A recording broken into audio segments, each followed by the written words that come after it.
Krew Season Podcast. We are back again. This is episode 99. 99.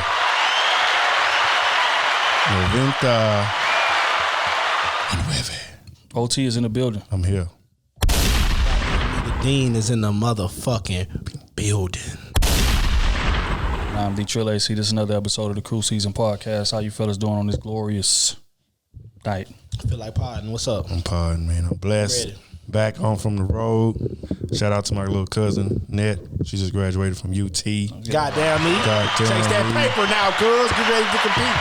And just know I'm on your back when you coming out that burning building because you got shit to man. Well, glad everybody's in good spirits, man. We got an interesting docket today. Recently the news be Simone and co-host Megan. Oh, that's first. Right out the gate, man. Let's not even waste time. Right out the gate, goddamn. I mean, that's what I like to hear. You know, they have a podcast going right now. It's doing pretty well. Recently, they touched on a certain topic that caused a bit of controversy. I'm going to play the topic. I want to get y'all response to what she has to say. Martin Luther King is the man that fought for freedom, or the fact that he was cheating on his wife? Jesus. I'm going to give you this example. He's a great father. He's a great businessman. He's a great CEO. He's an entrepreneur. He's such a boss. He's a boss. Look at that man. He's a boss. He's a great father. Look at him, that strong black man. Look at him being at his kid's game. But you're cheating on your wife. You're not a good husband. But he's great in all these other aspects. How are you a great leader, a great CEO, a great black man? You're not great. You're not great. God, you're not. That is triggering. Yeah, for sure. I'm a good dad. You're not a good dad because you don't respect me. How the fuck you showing these kids you a good father or you don't respect their mother? You're not a great dad, my nigga. You're an okay human. Someone being a good person to you means they're a good person to you. Someone being a good person to everyone means that they're a good person. What's more important? Oh, everybody don't speak at once. I call bullshit. But what you got to say? Oh, what's up? I hear you. No, I mean, I was trying to get a little more context, but I know it started out the conversation was what's more important, perspective or reality? And so I guess she was saying no matter all the great things that MLK did, the marches, the speeches, the unity that he was preaching, all of that still doesn't outweigh the bad that he did, which was, cheating on his wife, stepping outside his marriage. So I don't know, man. I'm still trying to process it. So I'm gonna let y'all have it for now. I call bullshit. You know what I'm saying? Because that would mean most men of that caliber are what she just said. They not who they say they is. That's what she would say. That from what she's saying. You know what I'm saying? Every man that has ever cheated on their wife is not a great leader, great at whatever the hell they do, or, you know what I'm saying, whatever talent or whatever gift that they had in life, they really not great at it. Right. If it's moving people. And I call bullshit on that. You know what I'm saying? Real, because would you say that to the people that you working with on Wildin' Out and, you know what I'm saying, the few movies that you got, would you call these men not great men? And I'm pretty sure they have cheated on their girls. A few of them have cheated on their girls. Would you say all that shit is negated? No, you wouldn't. You said that for clout purposes. According to her standards, though. She said that for clout purposes. That's real shit. Because if I'm married, I'm married, but you know what I'm saying? Just because I cheated on my wife doesn't negate all the great things that I am and what I've done. It doesn't negate me from being a great leader and a great father to my son. Right. You know what I'm saying? Just because I wasn't a great person to you, only you, because I stepped out on you, went and got some more ass from somewhere else. Okay, cool. All right. So if we break up, you think our breakup is going to affect my greatness over here? Not one bit, baby. Not me cheating on you. Now, if I put my hands on you or something like that, yeah, it's going to affect that. But me just cheating on you, if it came out, Martin Luther King cheating on his wife and all that, that wasn't going to affect his movement. because my movement and my business or whatever the hell that I'm doing that I'm great in is bigger than me. Right. So that shit was just all clout. I think all that shit was just like a shock thing to get people to come to the show and get the views up and all that type of thing. Because I believe that's they just started that podcast. Yeah, it's kind of recent. Relatively new. Yeah, You know what I'm saying? So that was just like the shock thing that got people, you know, and you need that. I respect it. Mm-hmm.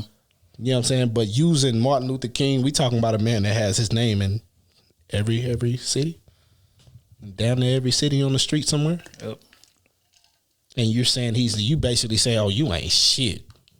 You ain't nothing. Well, she didn't say that. She said you're just an okay man. You're just average. Mm-hmm. You're not a great man because of that. And again, I'm playing devil's advocate here because I think we pretty much all agree. But when you said that me cheating on my wife has nothing to do with the type of father I am, mm-hmm. do y'all feel like the example that you set in terms of your relationship with your woman plays a role in the upbringing of your kid? I believe how I treat a woman, mm-hmm. you know what I'm saying, plays a role. Mm-hmm. Because let's just say for sakes, I'm not cheating, or Martin Luther King not cheating and all these type of things. He everything else, but he beating the fuck out his wife all day. Mm. Behind closed doors, he just whooping her down. You know what I'm saying? But he being a great father. But your son see this. What you think your son gonna be when he get of that age? Right. To have women and all these type of things. What you think he gonna do? What's the odds of him beating on women? I think with that though, that's seen. He can cheat, and the child never see the cheating. But they'll see the repercussions of it. Yeah, they'll see the repercussions. So in a way, you still see it. Right. In a way, you still see it. You get what I'm saying? So no, that doesn't negate. That's just like if a woman's a cheater, if her man leaves her for cheating and she get the kids and all these type of things, like I'm not gonna be telling my kid, "Hey, your mama, you know what I'm saying?" Me and her just didn't fit. We didn't work. You get what I'm saying? I'm not gonna raise you in that image. You get what I'm saying? I'm gonna put I'm gonna put what I'm supposed to put in you and make sure, hey, look, treat the women right. You know what I'm saying? Just treat the women. Now, if you cheat on the woman and all these type of things, whatever the hell you do, my thing is make sure you treat all women right with respect. But see that the respect word again. Right. I'm playing devil. Right. I was just about to say that because technically, you're not respecting that, you and that's real. That is real. So right.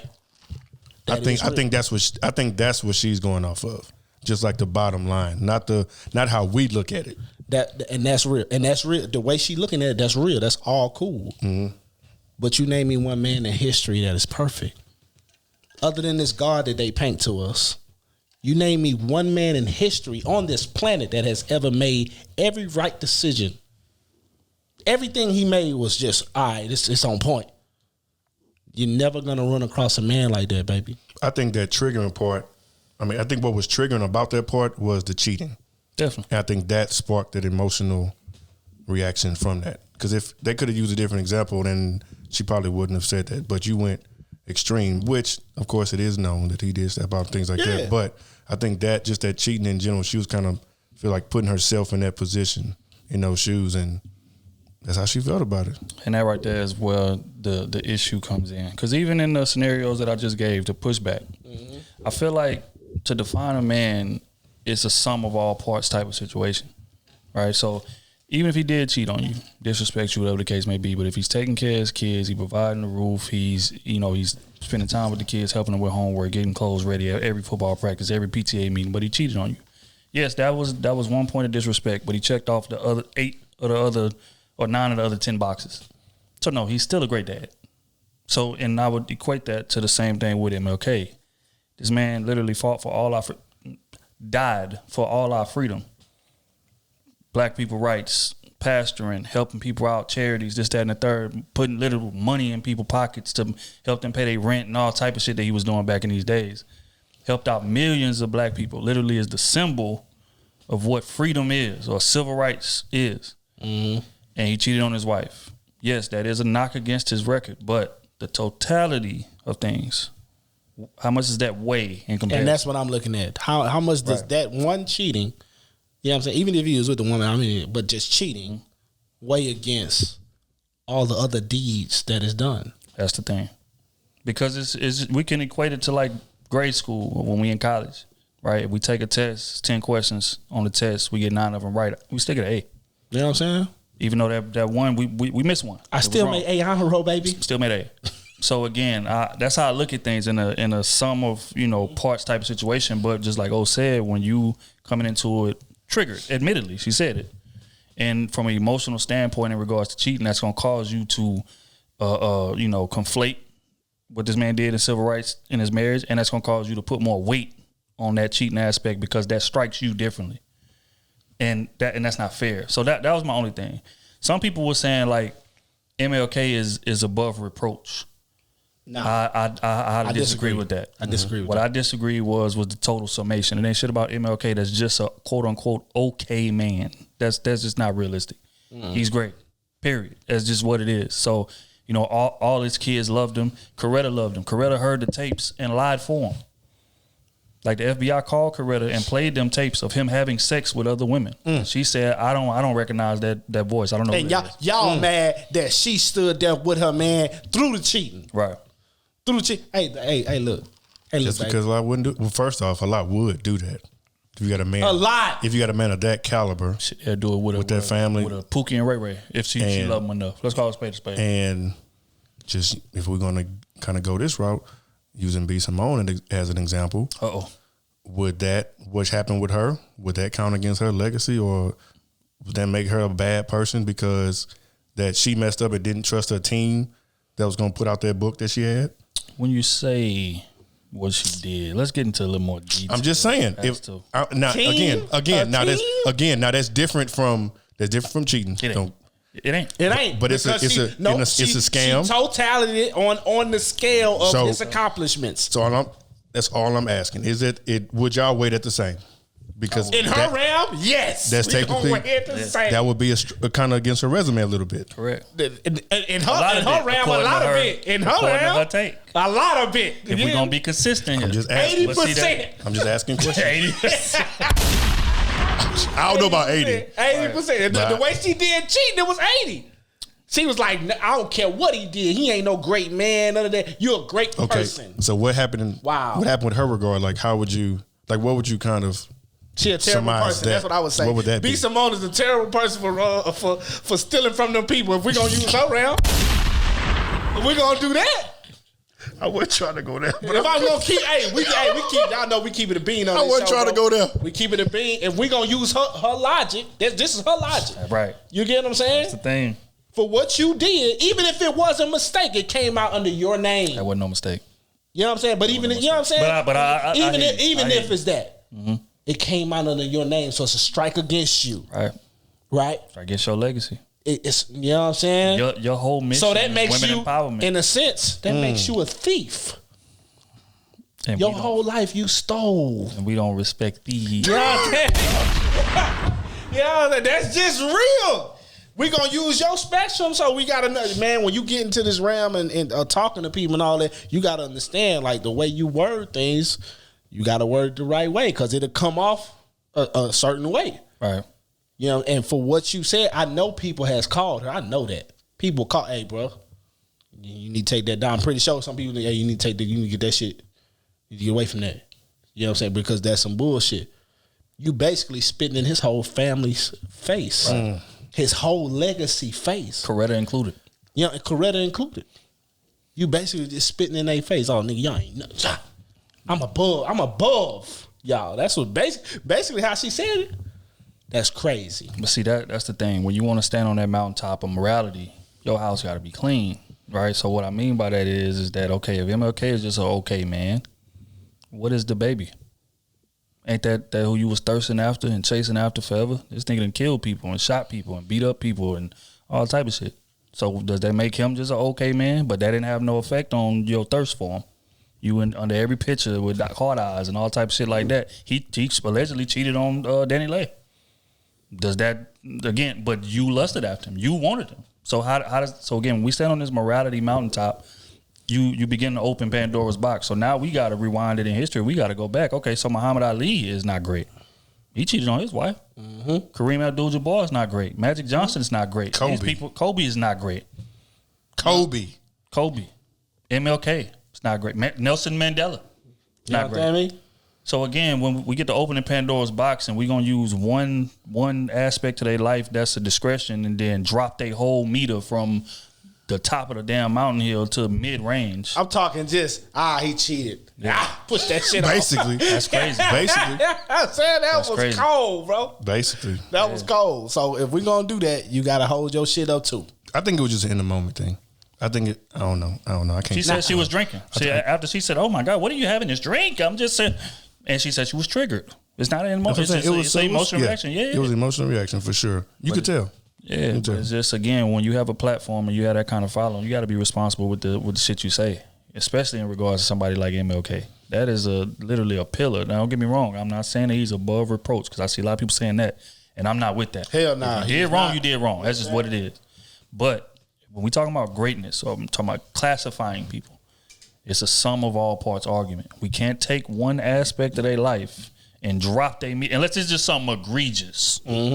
Child, situations and stuff like that, like abuse and okay, that's something totally different. Yeah, but having sex with somebody else, infidelity, in comparison, if we're gonna make a pros and cons list, so Martin Luther King Jr. Hey man, what is we talking about here, man? He was married, man. That's what I'm saying. It's crazy, man. In the Bible. You know how they used to talk? According to the word. Genesis chapter 32. The word. I'm just saying. Fuck out of here. I'm tired of this shit. I'm just saying. All right. Law of the land. That's bullshit ass law. But all right, we're going to keep this thing moving, man. Outrage. Something that seems to be very, very prevalent these days. Bronny. Shout out to LeBron James and the James family and Bronny James. He recently posted a picture. He was dressed and get ready to go to his prom, and the woman standing beside of him was of the Caucasian persuasion. Pic hit the timeline, and of course,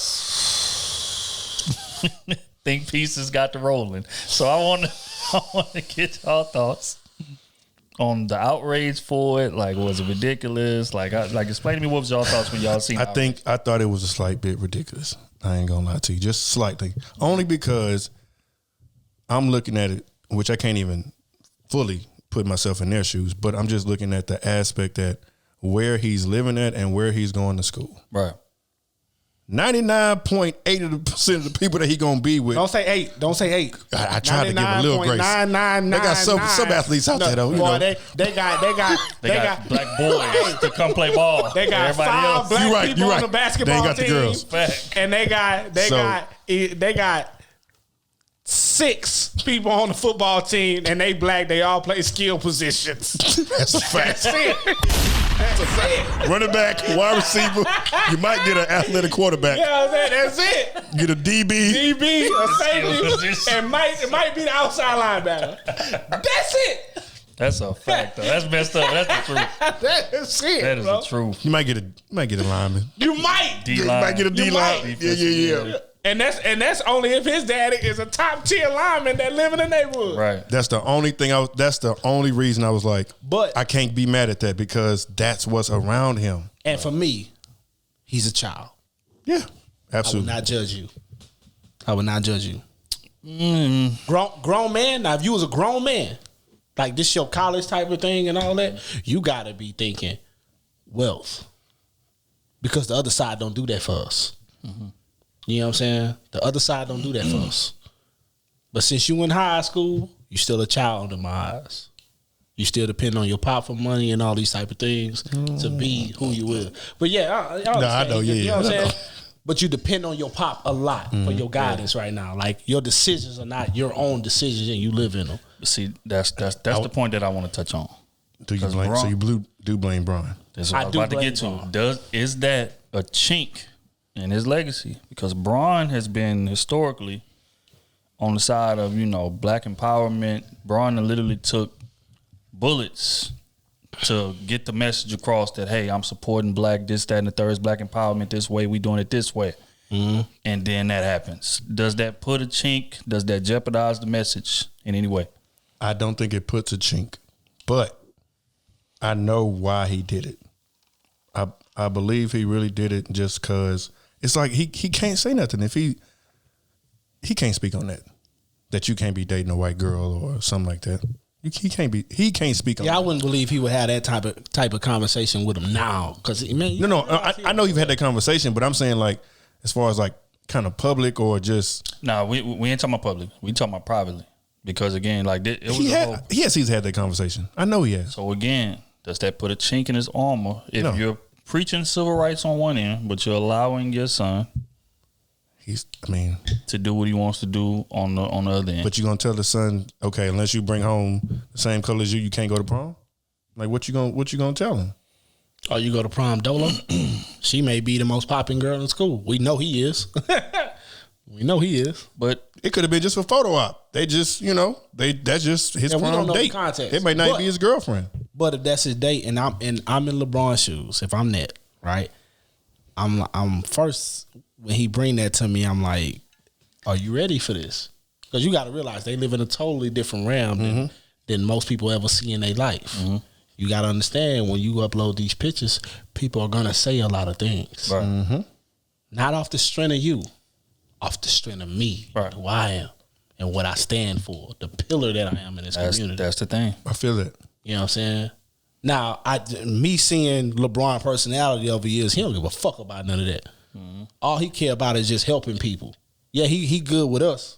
For real, he down with us. But in the real sense of things, he just want to help people, no matter what color you is. So he like, I don't give a fuck. Long as you riding with, long as you understand what this gonna come with, you gonna have to wear that too. Because they gonna say a lot of things. And as soon as the pictures went up, you seen it. Yeah, it went crazy.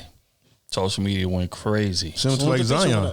When Zion was on the phone with that girl, screenshot, people went crazy. Yeah. But I mean, but what? Hold up. When them pictures when that came out, he was a grown man, right? No, he was at Duke. When grown man. Yeah, grown man. It was like his freshman. Like you a grown man. Freshman year. No. That's a chink against it. Because you making your own decisions now, baby. You ain't under mama and daddy accord now. Everything is on you. And then on top of that, you ain't got no rich family member. Like, you ain't got a goddamn daddy that's LeBron James. Yeah. You know what I'm saying? So as soon as you stepped out that house to go to college, you a grown man.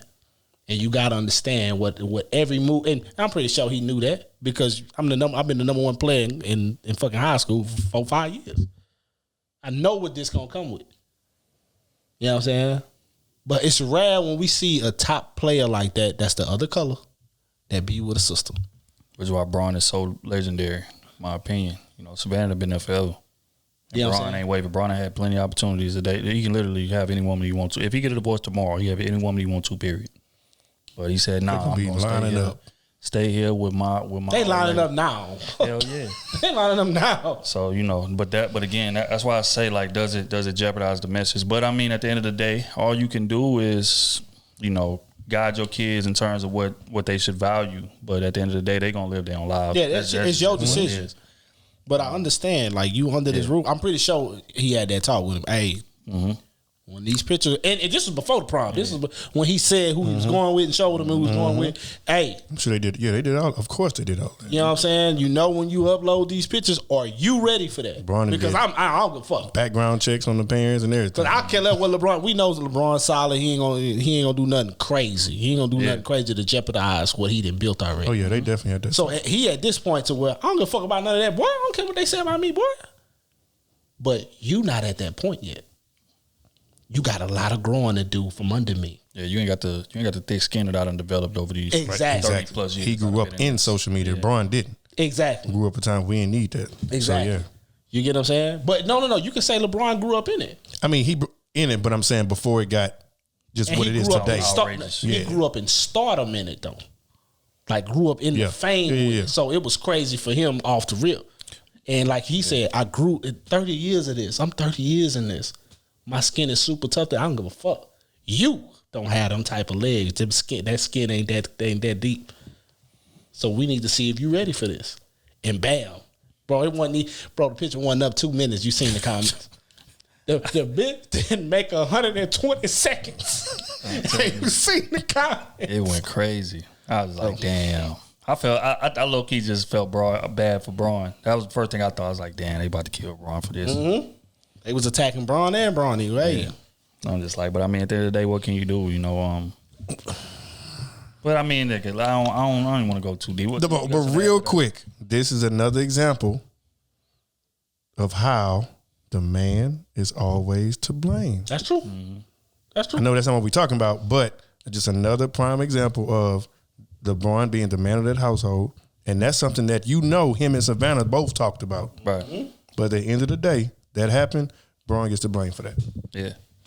I mean, hey, when you the leader, baby. Come with it. So I just want women to think about that too. Nobody brought Savannah in this, and which was a good thing. I'm grateful for that. But just understand that when situations go on like that, when y'all want to be just as equal as us and want the same opportunities, but in the relationship, when it comes to the relationship on who's leading the household, you want to lead. That crown is heavier than what you thought. Just saying. That's a fact. Just saying. But all right, speaking of children and upbringing and raising, child support. Recently, there was a video. This nigga go with the transition. Boy, he be like this. I be getting on the alleys on accident. I'm a damn veteran. What was your episode 100? I'm a damn veteran. Nah, that's 99. But all right. So it was a clip that went viral today that they had sent to us, and it was in regards to a man. His wife took him to court, hit him with that child support, and I guess his kid calls him because he wanted him to show up to an event or something like that he was supposed to be on, and the mother was recording the call. Oh shit! I'm gonna play the call. I want to get y'all's take on how this thing transpired. Why, Daddy? Talk to your mama. Talk to your mama. Don't talk to me. Talk to your mama. Same reason why your mama wanted more money and she told she wanted child support and she think I'm gonna continue to do for y'all. Nah, that shit dead. Talk to your mama. Don't call me for nothing. Y'all don't even have to call me no more. Talk to your mama, not me. Deal with your mama. Now call your mama and talk to your mama about it. Ask her why she did what she did, and that'll explain why I did what I did. I would not be coming to get y'all no more. Yes, I am home. I'm not coming to get y'all no more. Go to your mama. She don't care about how y'all feel, so fuck you. She don't care about the kid. That bitch is money hungry. So fuck that shit. I'm not coming no more.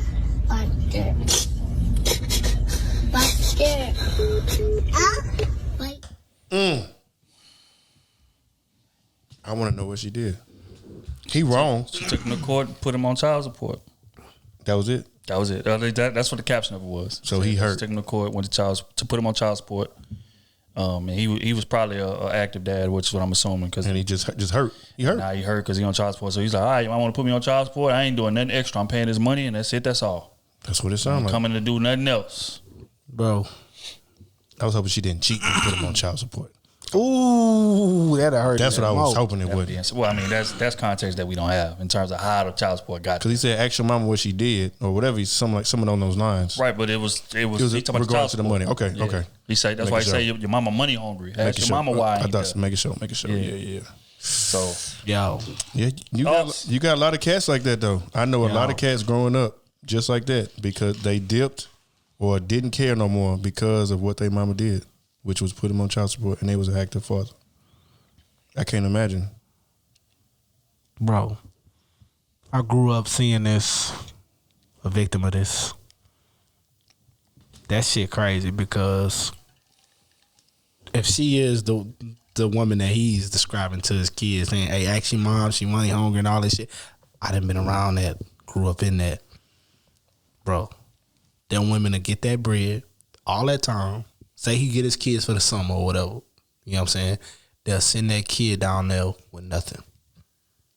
And still expect him to pay child support to her with him having the kids and put clothes on their back because they went down there with nothing. Right. That's crazy. Mm-hmm. And women expect men to just suck it up. You know what I'm saying? Because the context on the man is nobody got sympathy for you. Mm-mm. You still got to go get you somewhere to live. You know what I'm saying? You still got to work, because if you don't work, they're going to throw your ass in child support. Then they're going to throw your ass in jail. You know what I'm saying? Then that's going to put you behind on child support. So now you in and out of jail for some damn child support. You know what I'm saying? Then if you are a dad that want to be there for your child through all that shit there, bro, you down there living on your knees. Because if the medium, we all know the medium is $40,000, right?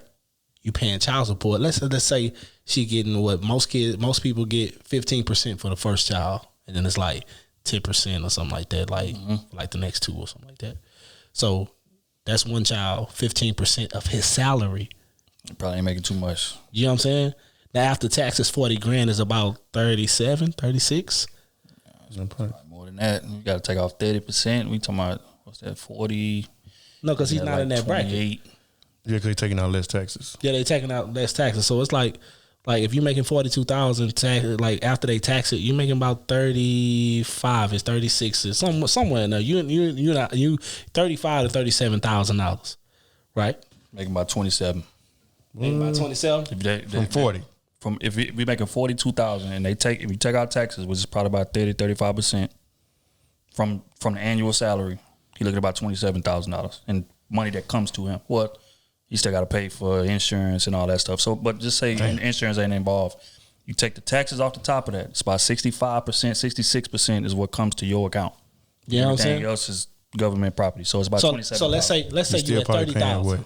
You at the minimum, you paying $12,000 for rent a year. At the minimum, and we talking before the inflation shit. Yeah, he talking about $1,000 a month, which is exactly. Yeah, we ain't seen that in a long time. But we gonna use it for this example. Yeah, you know what I'm saying. That's 12 gone. That's 12 gone. You at 18. You at 18,000. Now you got child support. She take 15% of that. That's how the shit works. It goes off percentages. She taking 5. You got 13,000 left. We ain't even put your car in there. Gas that you've been driving, because you got to go back and forth to work. $500 a month for the car, so that's about $6, man. You know what I'm saying? We ain't put the food that you got to feed yourself with, because now you can't really go out. You got to cook. You got to cook. For one man, let's say $250 a month for one man. $250 a month times 12. 500. That's what, 2 times 12. 2 bands? No, five bands. 5 bands. 12. We doing math over here, so that's minus. From the 7,000. So that's 4. He got 4,000 left. You had 4,000 left. You ain't paid your you ain't paid your phone bill. You ain't paid your light bill. You ain't paid your water. Mm-hmm. Well, let's say you live in an apartment that do water and all this type of shit, because that's the only thing you can afford. You only can afford all bills paid. Mm-hmm. That's phone bill. That's phone bill. $2,800. Right? No, yeah, that's right. So now we're down to $2,800. Now you down to $2,800. Still gotta eat. You still gotta. You gotta put gas in your car to support yourself. You got $2,800 for the year, and you gotta pay electric, don't you? No, if he know all bills paid apartment, we do that. We're gonna do it like that, because that's the only. That's the only way it's gonna work. That's the only thing you can afford. Right. That's just real. You get what I'm saying? Now you working with $2,800 for the year. For the year. Divide that by 12. For the $233 a month to support yourself, and that's if you living bare minimum. You know what I'm saying? Nothing go wrong. Car don't break on you. Nothing like this is what you working with. You gotta get an oil change at least. You know what I'm saying? Every 3-4 months. Hey, you gotta get your tires done.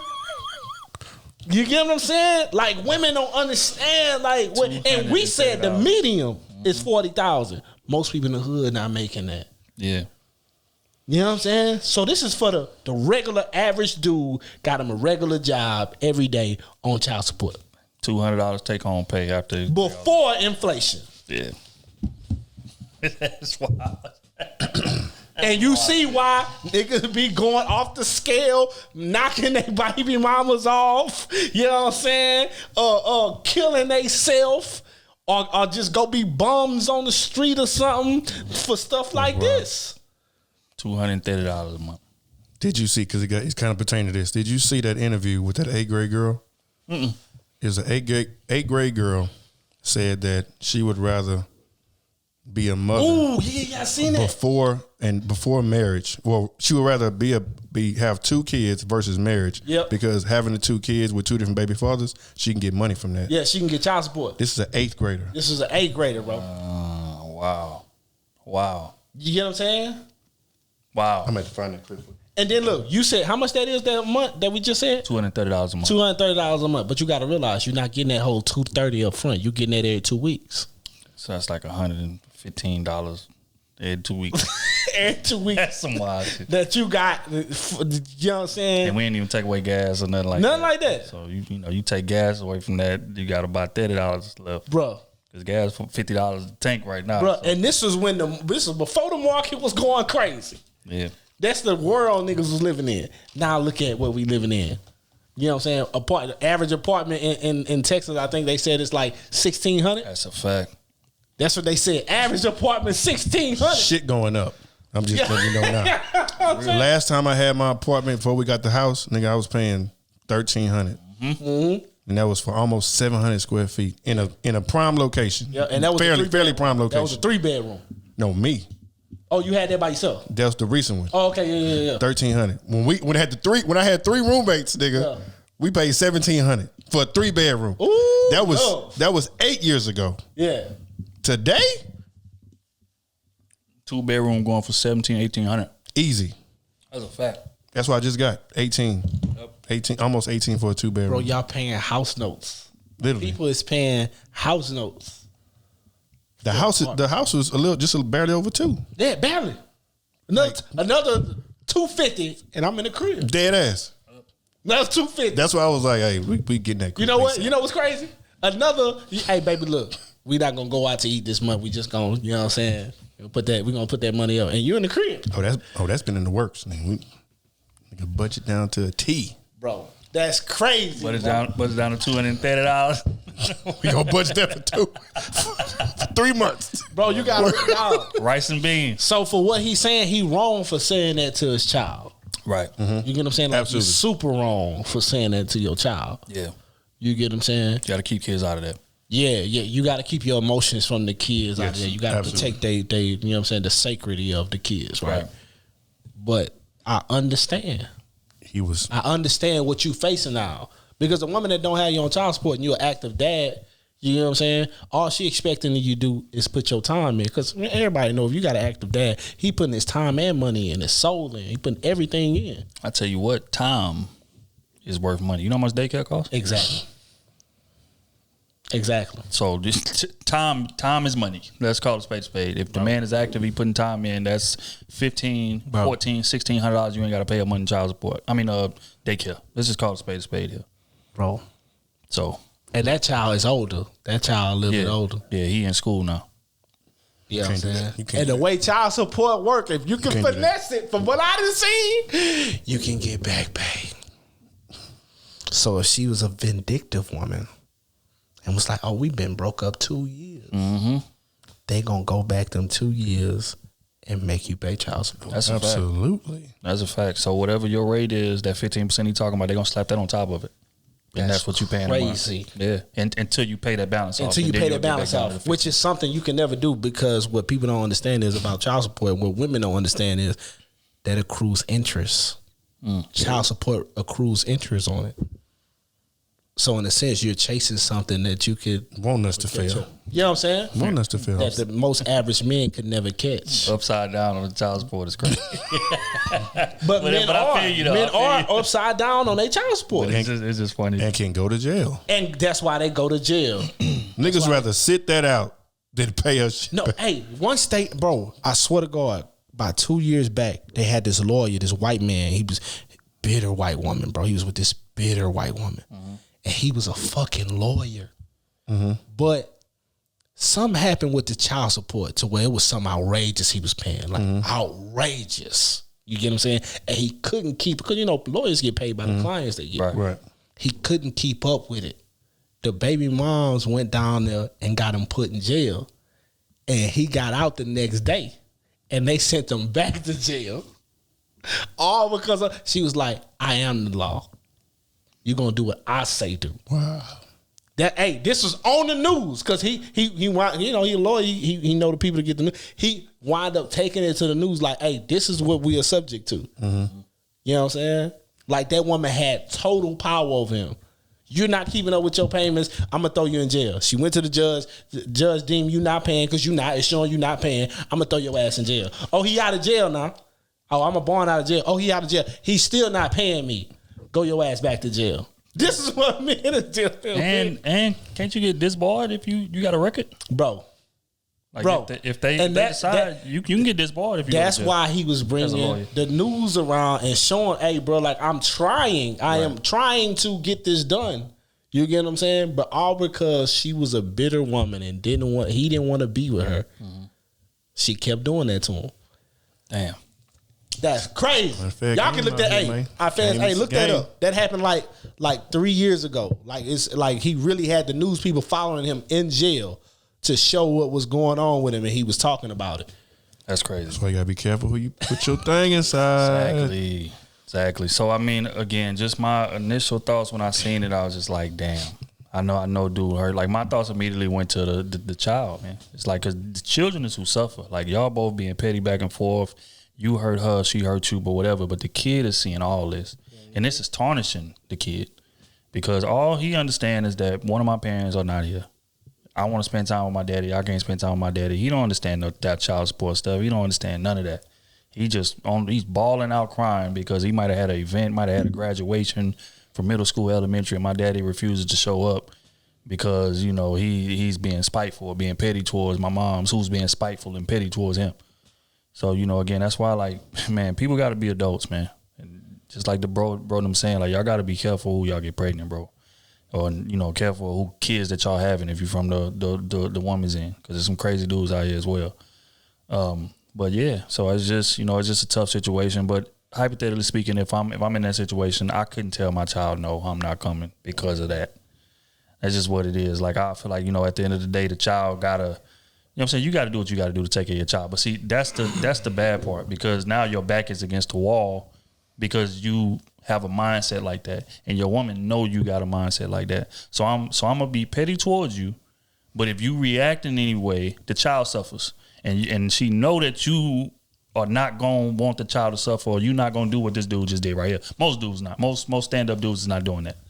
So he gonna come through anyway, even though I'm taking the loss here. I'm gonna come through anyway just for my child, and she still wins at the end of the day. That's just sad, man. But like we said before, only good dads get this done to them. That's a fact. You know what I'm saying? Only the niggas that really want to be dads and stand up men get this done to them. Mm-hmm. The deadbeats, they get, all I just want you to do is be around. Right. That's it. Literally. Yeah, or they get after she tried to beat him down on child support, and he was like, oh, I'm gonna finesse you, and he don't work.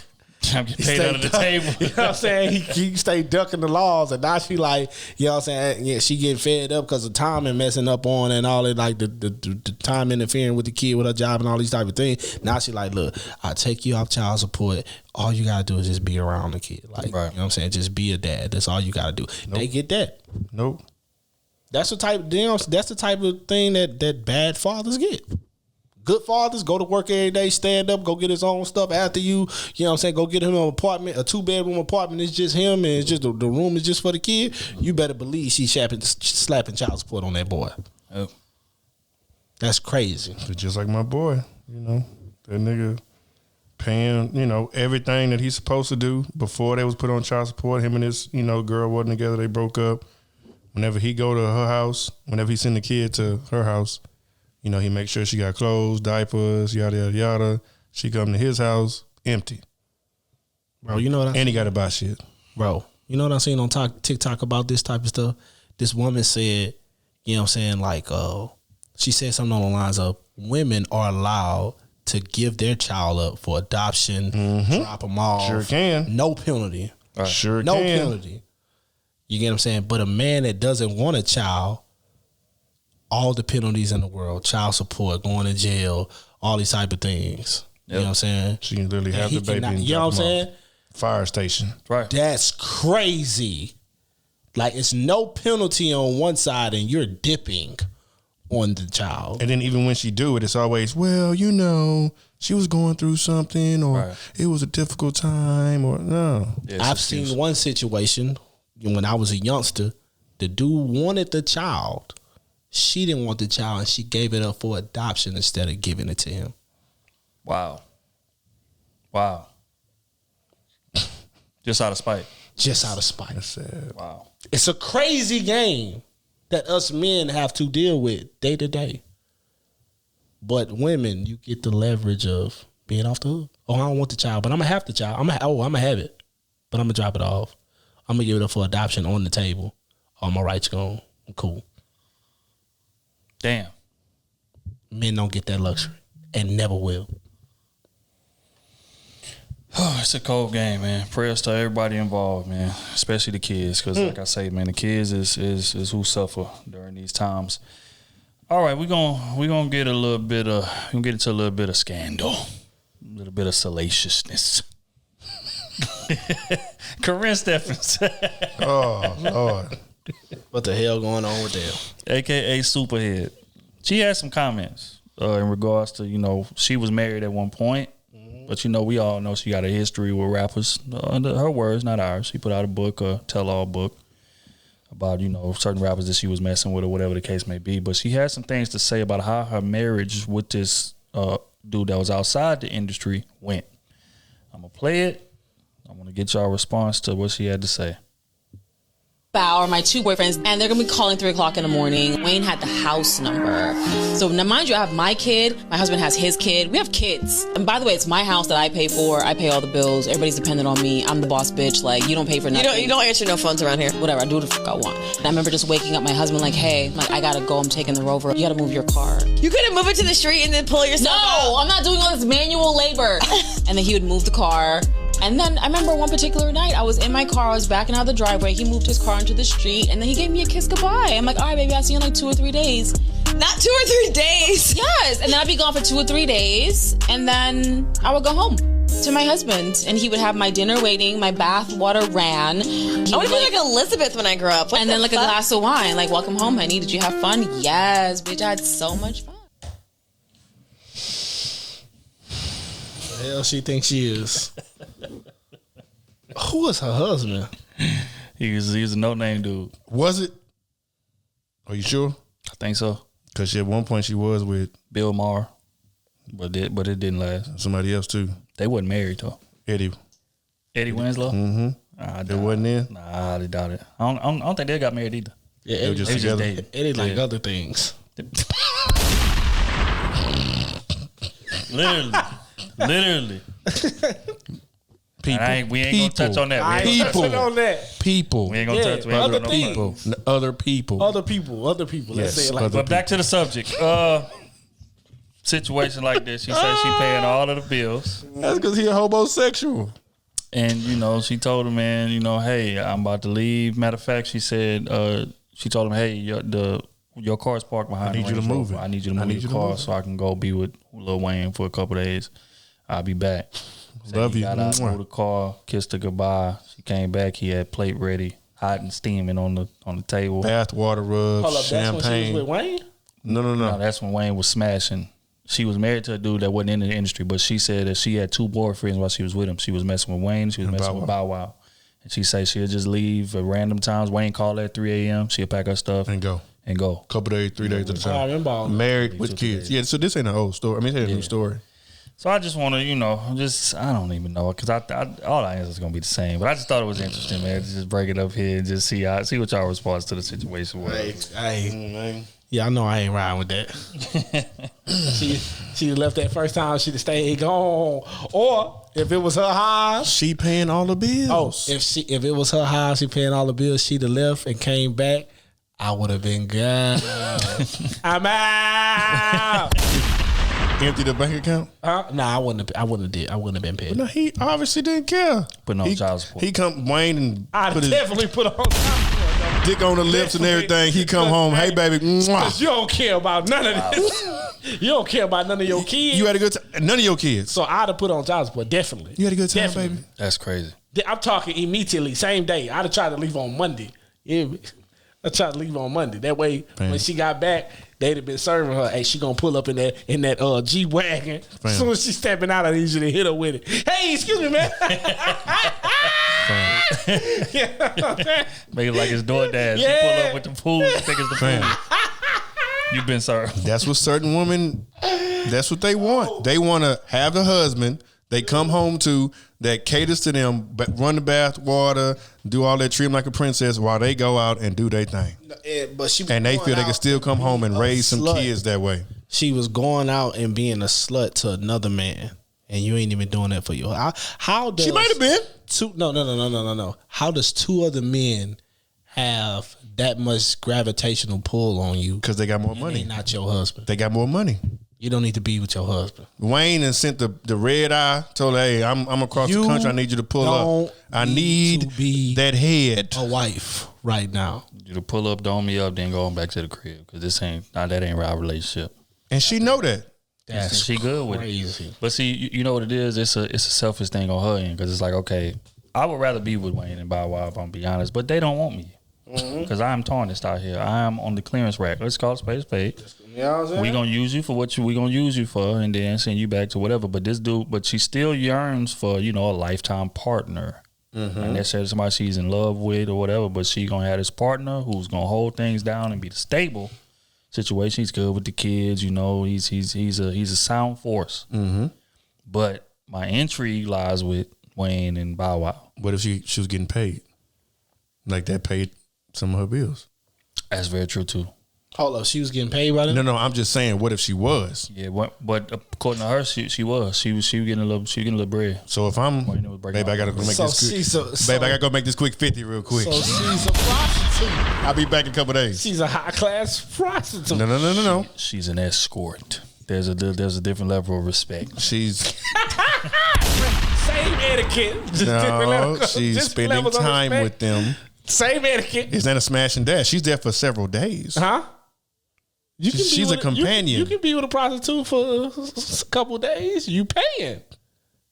She will be with you can walk right now and find your prostitute on one of these corners. Oh, I know, bitch. Peach Dut. I got 3,000 for you. I need you for 5 days. She gonna be there for them 5 days. Depending on what she make on the street. And her pimp. Yeah, and her pimp. And he good with it. Man, if you giving her 3 bands and she only a $200 chick,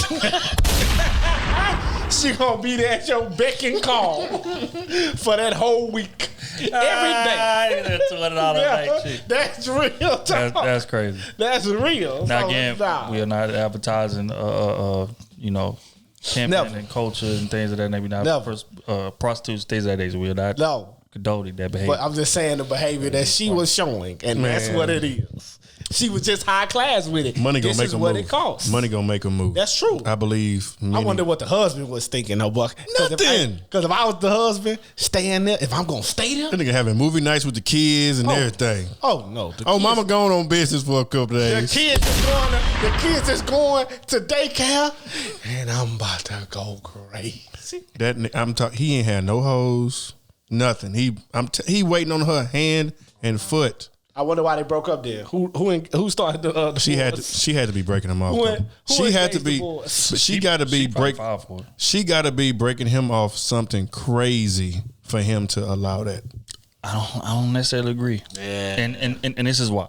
But because we all know a guy who just happy to be there. Right, happy to be there. Certain point in his life, he didn't have access to these type of women. Now he came up in some kind of way, whether it be money, whether it be whatever, status, fame, whatever. And now he, has a certain type of woman that has available to him. Mm-hmm. Once he get with that woman, he go crazy. He just happy to be there. Whatever you want, baby, I got you. Da, da, da, da. He's just so happy to be getting attention from her that he'll look stupid in the process. Because she was honest. I know she was honest. Okay. And hey, this is what it is. That girl a veteran, man. If we get married or even before marriage, like if this person called, I'm out. Just letting you know that. That's crazy. I know they had that conversation. 3 in the morning. Again, he cool with that. He was getting his bit. There's no way. Just flip it.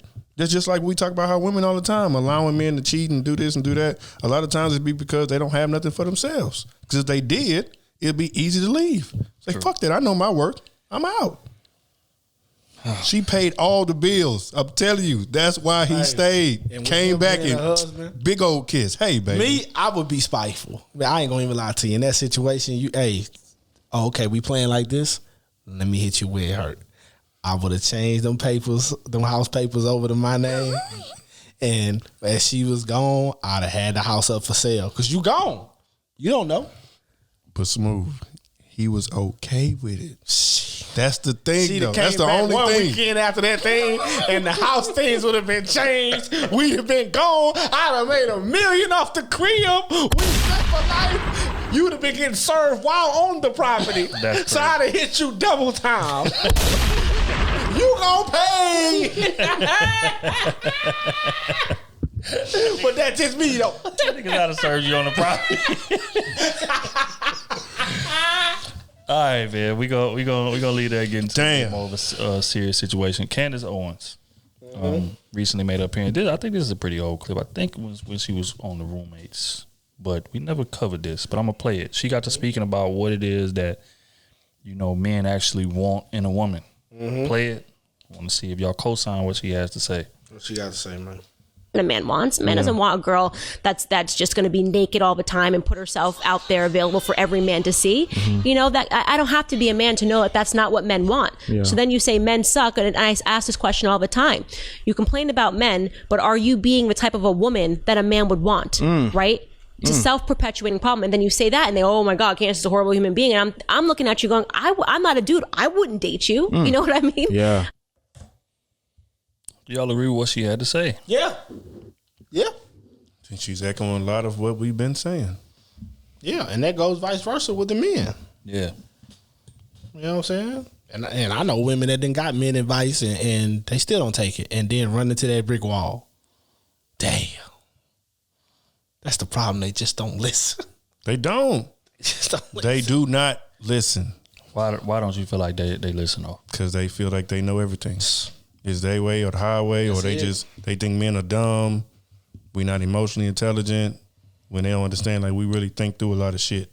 We may not express it, be emotional in, different aspects because you don't create that space. But men are very intelligent and recalculate a lot of things.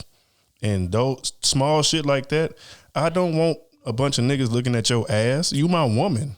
You want women looking at my dick? No. You are very territorial when it comes to me. Women are super territorial when it comes to a man. But you cool with posting yourself half naked every single post. Like going to the beach, that's one thing. Here and there, okay, cool, I understand. You going out, have a good time. You looking good, you been working out, you want to show off your new swimsuit. That's cool. Like, niggas ain't tripping over that.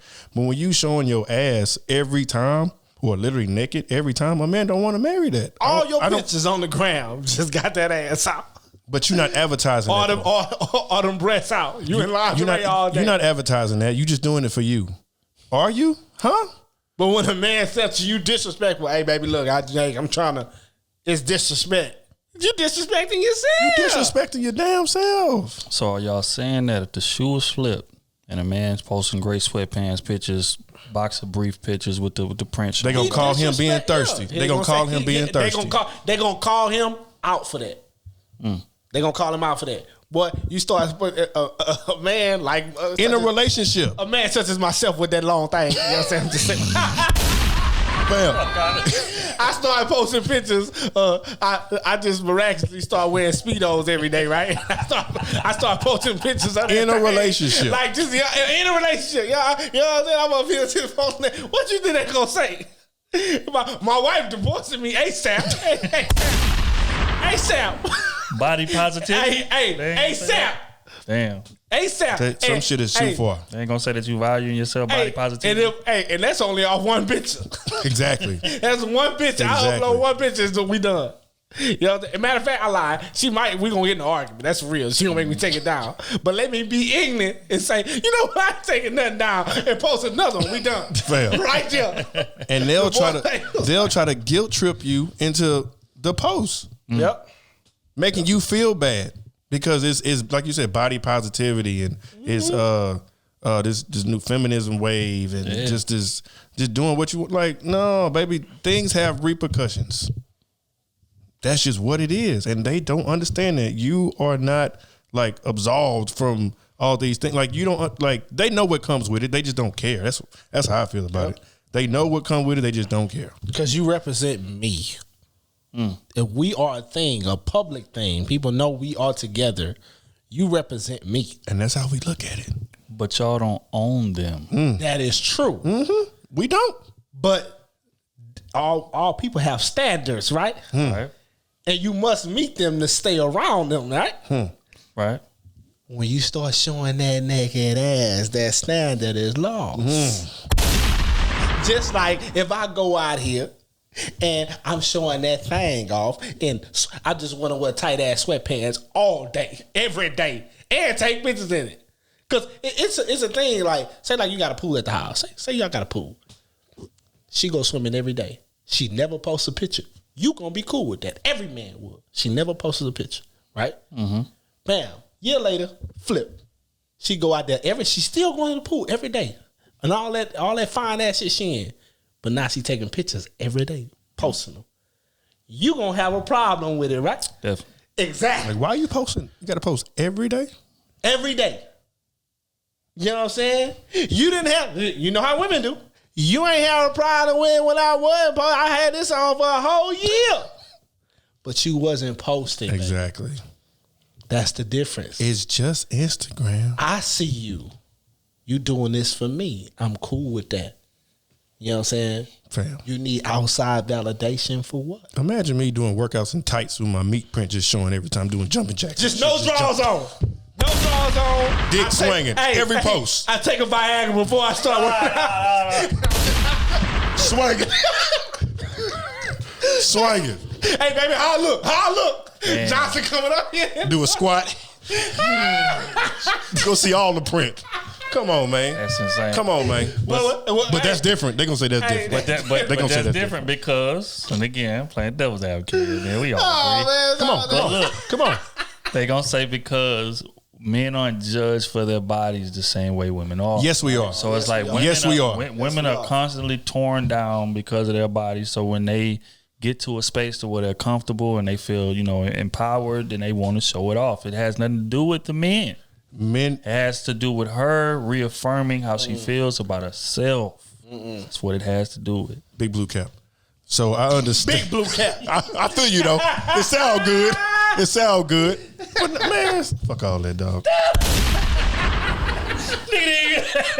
That shit made me mad. No, fuck all that, dog. Nigga was mid-sentence. Hey. Man, fuck off. I ain't got time for this shit, man. Hey, man. Bro. Stop playing with me. Hey.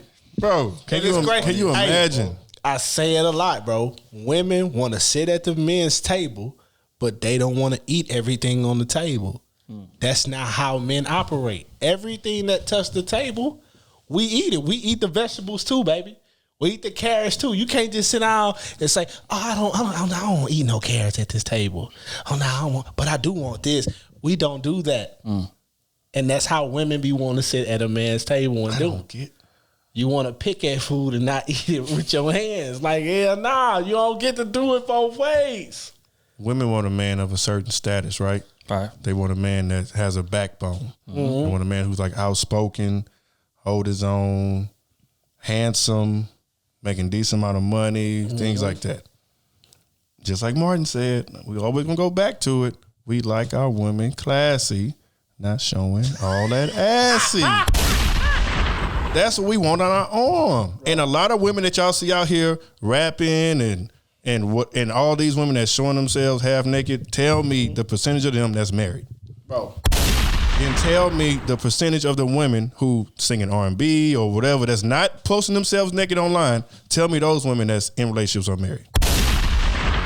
And they'll tell you all you need to know. You ain't even got to go that high. Just show me the women that's covering themselves up in pictures and the women that's not. You can still be sexy. Let's see their relationship totality.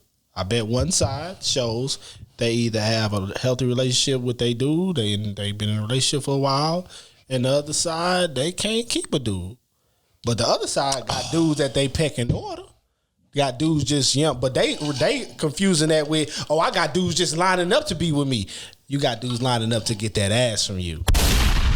That's it, that's all. That's it, that's all. But on this side, You know what I'm saying? If she's pretty in that, she got dudes lined up too, but they know they got to step a certain way. They can't approach this woman like they approach this woman. You know, it's funny too. I'm glad you said that because I wanted to get to this. What happened on live when you was with Lucky earlier? Shout out to Lucky.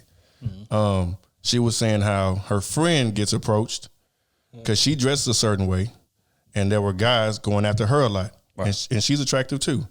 But the guys that were approaching her wasn't the guys that she wanted, and that happens far too often. And we be telling y'all that because these type of women, they put themselves out there, so automatically a man gonna try to chase what's easy. Mm-hmm. He want the low hanging fruit. True. Mm-hmm. Tonight, I'm trying to hit something. A sophisticated woman is gonna be hard to hit. I'm going for the one that's showing what she got to offer. Yep. That's where I'm going first. I'm beelining for her. The woman that's covering up, she is harder to hit. It's gonna take some real game. Like that mouthpiece better work. But then again, she may not be though. But it's just the fact that the fact that I know I'm gonna have to work for that. Yeah. Right. Versus you showing everything. So I'm gonna do the bare minimum because you're already showing everything. Besides, you talking about all I gotta do is just buy a drink or two. Thank you. Give a little conversation. I know I'm handsome. You know what I'm saying? I done dress good. Have some nice shoes on. She think you got some money. You can be the brokest nigga in there. You gonna be. That's it. But the women who covering herself, even though she might be like that, she's not carrying herself like that. So naturally, I'm gonna put in more work for that. Exactly. My conversation, my game, my approach is gonna be totally different with this woman. You know what I'm saying? And then you find out if she's just like the other side. Mm-hmm. Mm. But if you just showing you on the other side already, what am I? Hey, my approach is way different. I'm shooting from half court as soon as I get in the gym. I ain't even take the slippers off. How you know they call the slippers? That's a fact. It's like a mismatch in our head. I'm not saying this right, but in our head, it's like a game plan. You go out, you just people the same. Okay, I'm seeing how she dressed. It's almost like you got a center. You know, a point guard holding a center or something. It's like, I'm feeding him all night. That's where I'm going. Mm-hmm. I'm get the easy bucket. I'm about to get 50 on them. Versus you going against a team that got some good defense. Now you got a really game plan. Okay. I see how she dressing. She got a couple friends with her. I'm going to have to, you really going to approach it different. But with this woman that's half naked, that's the reason why y'all niggas be getting men that's approaching y'all direct. Because y'all dressing direct. You got to understand what you advertising. I'm not saying you can't wear nothing sexy. That's the thing.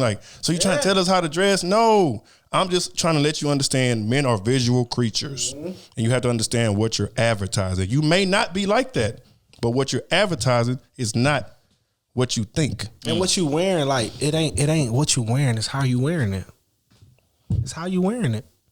You know what I'm saying? You and a woman can have the same thing on, but the look on that other woman is totally different from how you look. So people are going to be hesitant to approach this woman. They're going to be coming with their game with this woman, and she's probably not going to be an easy woman to talk to. Other than you, you'll take a drink or two. You know what I'm saying? That's just real. That's how it go. You know what I'm saying? I done been in the club where two women and had the same outfit on, but you seen it different. You seen, she ready. First dude in here that remotely like her, she going. Then you got this other woman got the same thing on. It's gone. I just don't get it, bro. You gotta be one of them to walk up on them. It'll take a little work to get there. I just don't get it because you'll have them there with a short dress and the whole night be trying to pull it down or adjusting their chest and stuff like that the whole damn night. Uncomfortable as fuck. Yeah. But then you got the other woman who understands what she have on, and she may have a little jacket on or something like that. She's still sexy, but she covered up a little bit. She may tease you some, but she's not just showing everything. Yeah, she gonna tease you on her little songs she like you get what I'm saying? I don't know, man. I be trying to tell when the her. I party be trying to help. Real active, she gonna take I'm the bad off. guy though. But she didn't already scoop the party and see the dudes that was really been checking her out and wanting to approach. So she trying to loosen herself up for the conversation and all that type of thing. It's the subtle shit. And a lot of women don't even know the game. I think they do. They just jump off the window. Somebody catch me, please. That's crazy, but that's real though. I think they know, man. They know. Think so? They know. That's like guys, they know. So you think they going out and saying, I'm gonna be easy tonight. I'm just trying to get that. Not easy, but they for example, a woman that got a big chest. Now it's gonna be something. I already know what they're gonna say. Some women got big chests. They can't, you know what I'm saying? They can't hide it. Yeah. Mm-hmm. But some women cover the whole chest. Some women had a whole chest out. It's a big ass difference between that. We see you got a chest, but some women really damn near showing you the whole thing. Mm-hmm. So, again, I'm not saying this right. Men shouldn't be approaching you like that. But at the same time, you have to understand what you're wearing. And sometimes, especially in a club environment,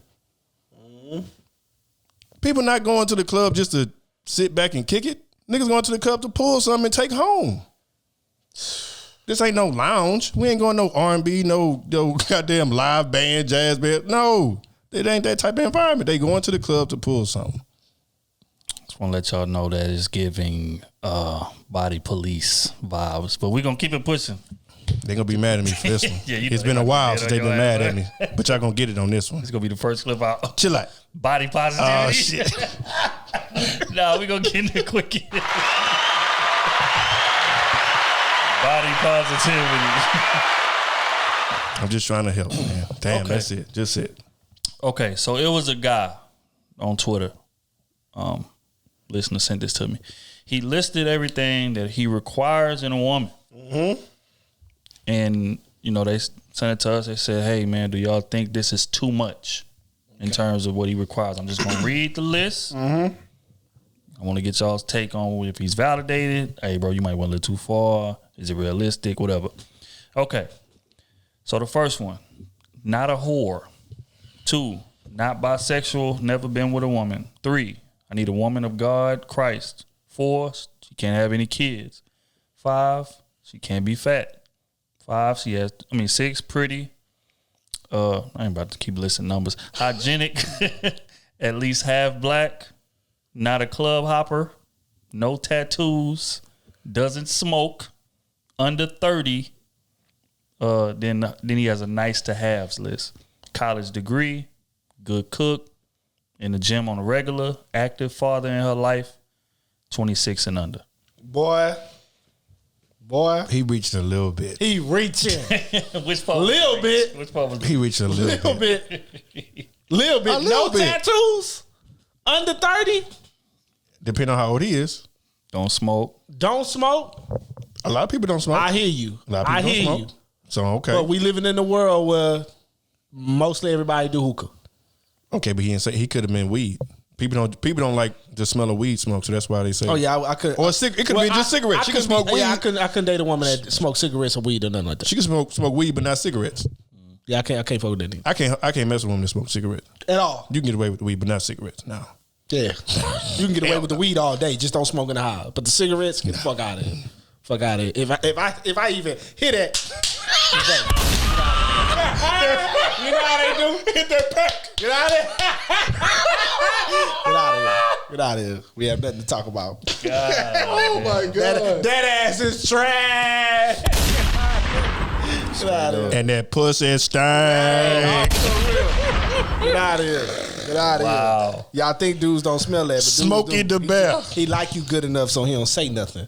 Get out of here. Yeah, man, that boy funky monkey. And then what else is on that list? Said she can't be a whore. She can't be a That's reasonable. Yeah, that's reasonable. Matter of fact, we just go down each the one. list. Come on. Get y'all the response. Can't be a whore. Y'all say that's reasonable. Yes. Reasonable. Okay. It's giving body police, but I'm. Oh my God! Wow. Hey, you and this is giving shit. It's giving. Body police. Bro, get out of here, bro. All right. That's the title of the episode. Body police. All right, number 2. She can't be bisexual. She can't have ever been with a woman. Okay, she can't be bisexual, but the last part, whatever you done before me, I don't care. I'm talking about, like, you know what I'm saying? Like you been with a woman, you know what I'm saying? I don't care about that. I don't care, but that's also another threat to your relationship. A woman. Like, you can meet a woman that's matured out of that. But like, still, hey, I'm done with that. She still got the rest. It's a part of her resume. So it is. Being attracted to women is a phase. Is that what y'all saying? Yeah. Right now it is. Yeah, it's a phase. Right now, absolutely. It's a phase. Because deep down, they be wanting that thing. Yeah. It's giving gender police. Your ass. Leave us alone, dog. I'm done. I'm just saying. Come on. It's giving gender police. Come on, give me another one. Come on. Get out of here.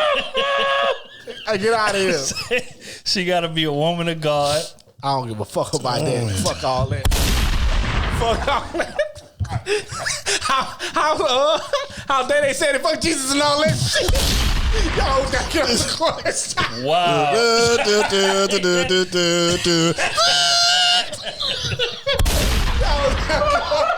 Y'all using the Lord. Put you on this show. No, y'all gonna make me go watch it. Get off this one.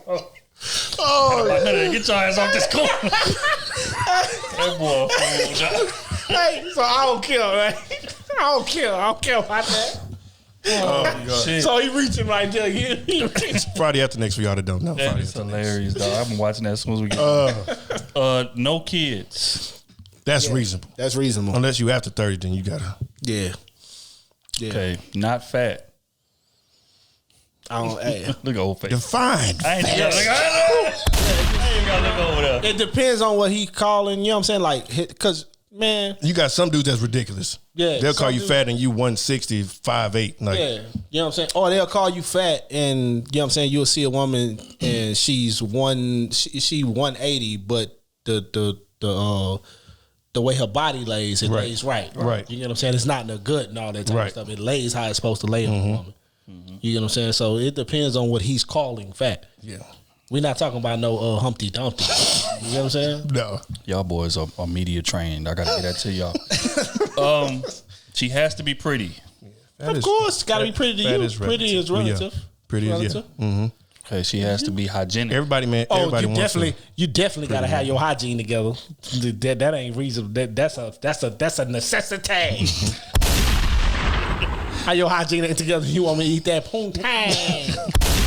Get out of here. Straight up. She has to be at least half black. To me, she gotta be black.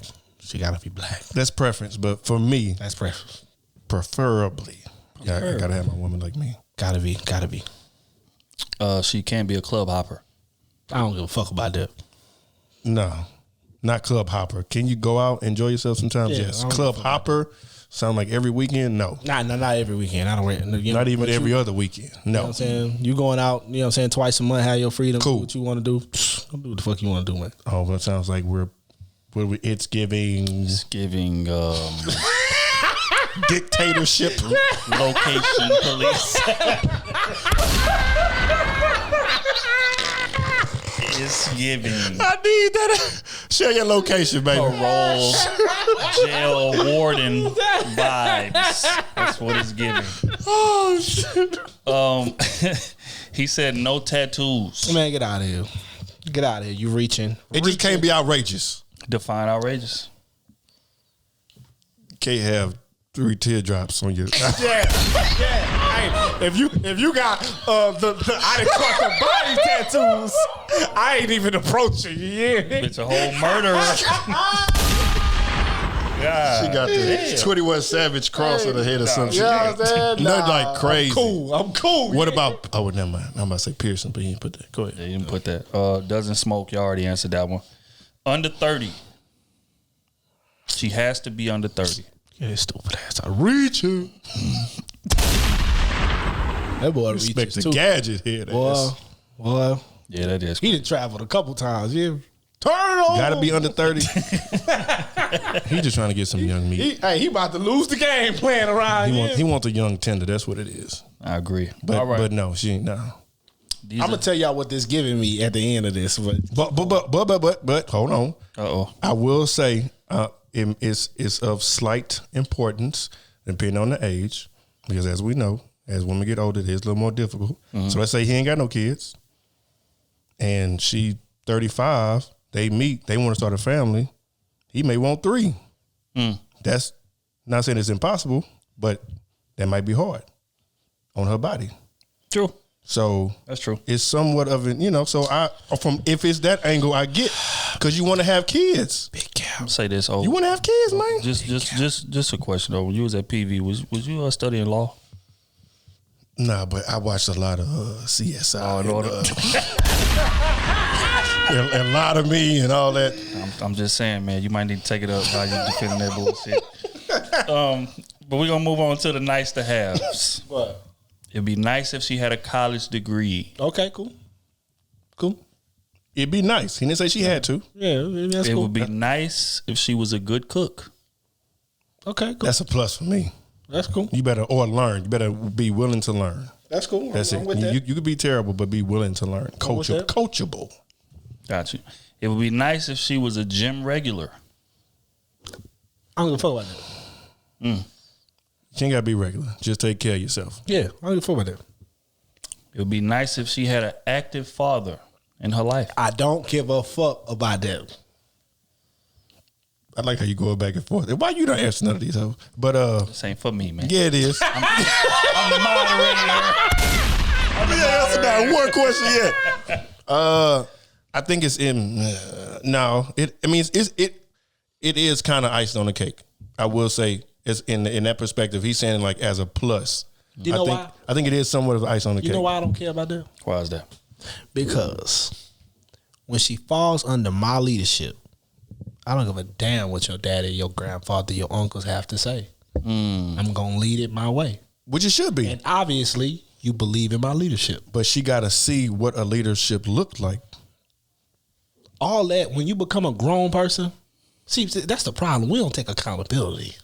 The She gotta moment see you it, though. decide that you is grown, all that shit that you say you ain't seen and all that type of shit, I ain't seen no good relationship shit. You know what good shit feel like.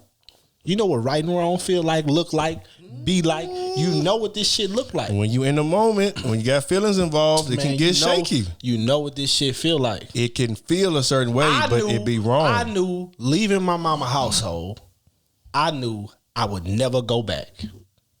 I knew I would never be the man I saw growing up. If I'm opposite of you, I'm doing something great. But everybody's not like that. They're going to fall into And what that- they've been used to seeing. And- not saying it's right. They just see, hey, I might have had a dad. I'm not saying you He might wrong. have put his hands on it every now and then, but they loved each other I'm not saying and she accept you that wrong. because she think that's what love But is. everybody, all of us, even women, we all visual, right? If we up there watching a boxing match, right? Everybody in the crowd, like when somebody get hit, all that, like ooh, you know, everybody's doing that.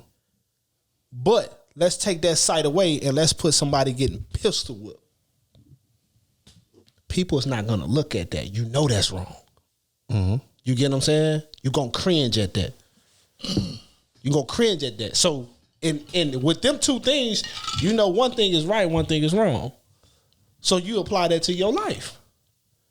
If it makes my soul, my heart feel a certain way that I know is not healthy for me, that I wouldn't do. You know what I'm saying? Like, why would you do things like this? See, this is the only pushback that I have for that, right? Is that a lot of times it's like I was saying, when you see something growing up, and you know, kids are programmable, very, very, you know, what they call it, impressionable, Impressionable. right? So when you're growing up and you seeing a certain thing, you may not know it's bad because you see it so much. That's just like us growing up in the neighborhoods that we grew up in. A lot of times we don't realize how bad we got it until we leave that and go to college and run into a friend that's, you know, both his parents together, and they, you know, he got a trust fund and he got this and he got that, and we get to talking about some of the experiences, and he looking at us like we crazy. Wait, they did what? It was shooting. It was drug dealing going on right there by your house, and it's just. But to us, it's normal. We don't see nothing wrong with it. So that mindset is programmed into us, but we don't know what we doing wrong until we run into a totally different type of environment. And that's why it would advise people to get as far away from your neighborhood as you possibly can, to just go out here and see what's out here. But again, I don't know, man, because I see it different, because I knew the shit that even as a young child, I understood like with me growing up with the people I'm growing up around and all that, and seeing destruction and seeing different things about what different households is bringing, I understood when I get to the situation where I can control my outcome, I will not do these things. But here's the thing, though. But you saw some examples, right? Yeah, I saw a lot of examples. Positive examples.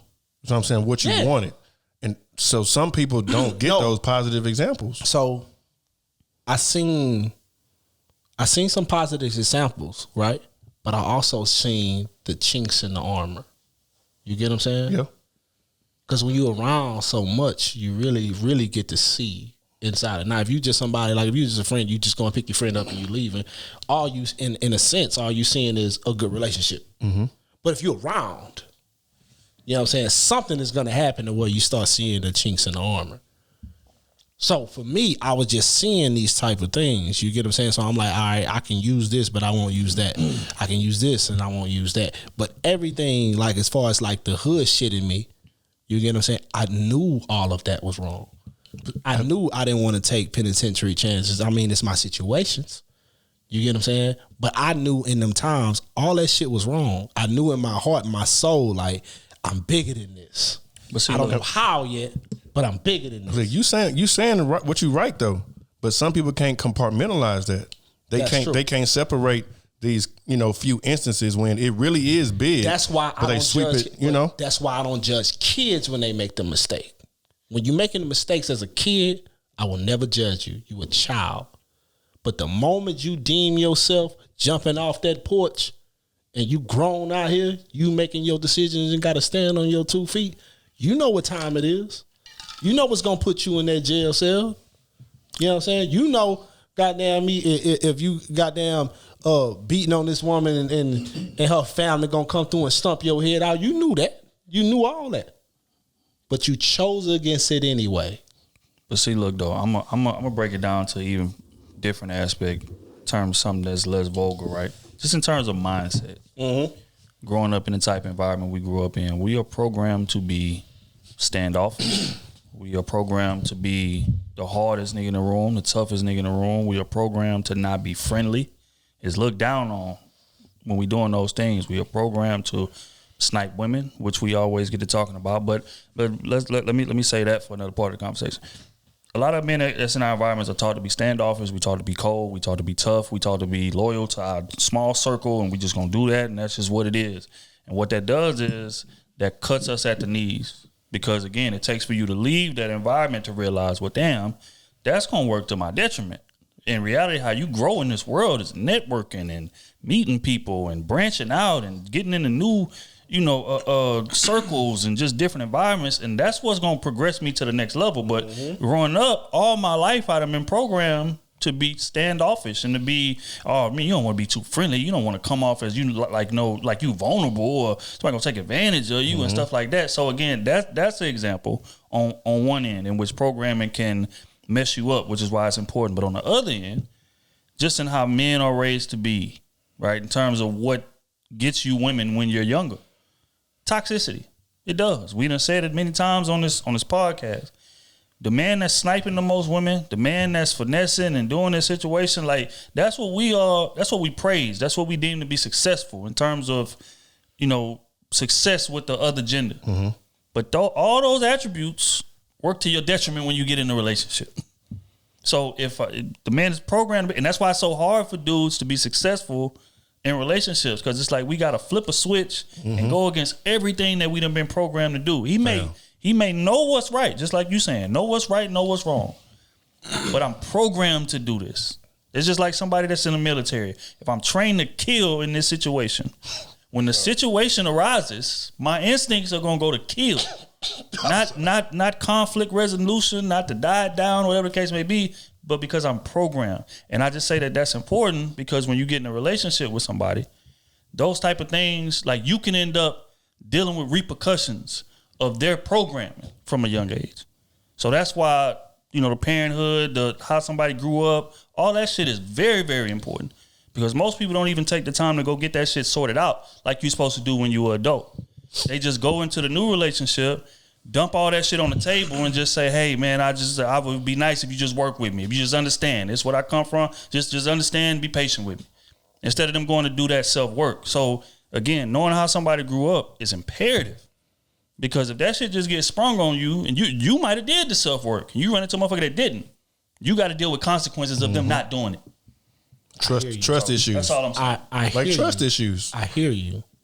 But for me, the moment you become a grown man or a woman, in my eyes, your decisions are going to define you fuck what your parents taught you. For sure. Yeah. Sure. You know what you're saying? That's my wrong. only thing.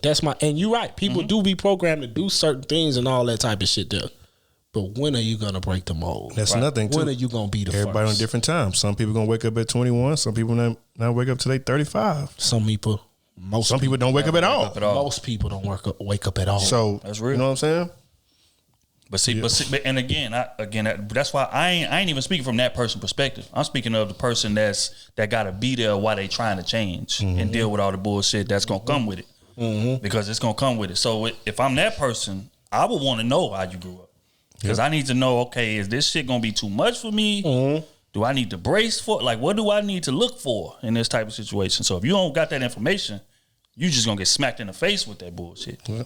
And it's like, damn, now I love you and I'm invested in this, and we done got all this time in, and now I got to deal with it. You grew up in a situation where it was what going on in the house, and now everything's starting to click as to why you so cold hearted with me when you mad at me, or how when we trying to resolve conflict you just shut down. Or you go above and beyond irate. You punching holes in walls and leaving the crib and all kind of like that type of shit. So again, and I'm supposed to know you and work with that. Right. Be patient with that.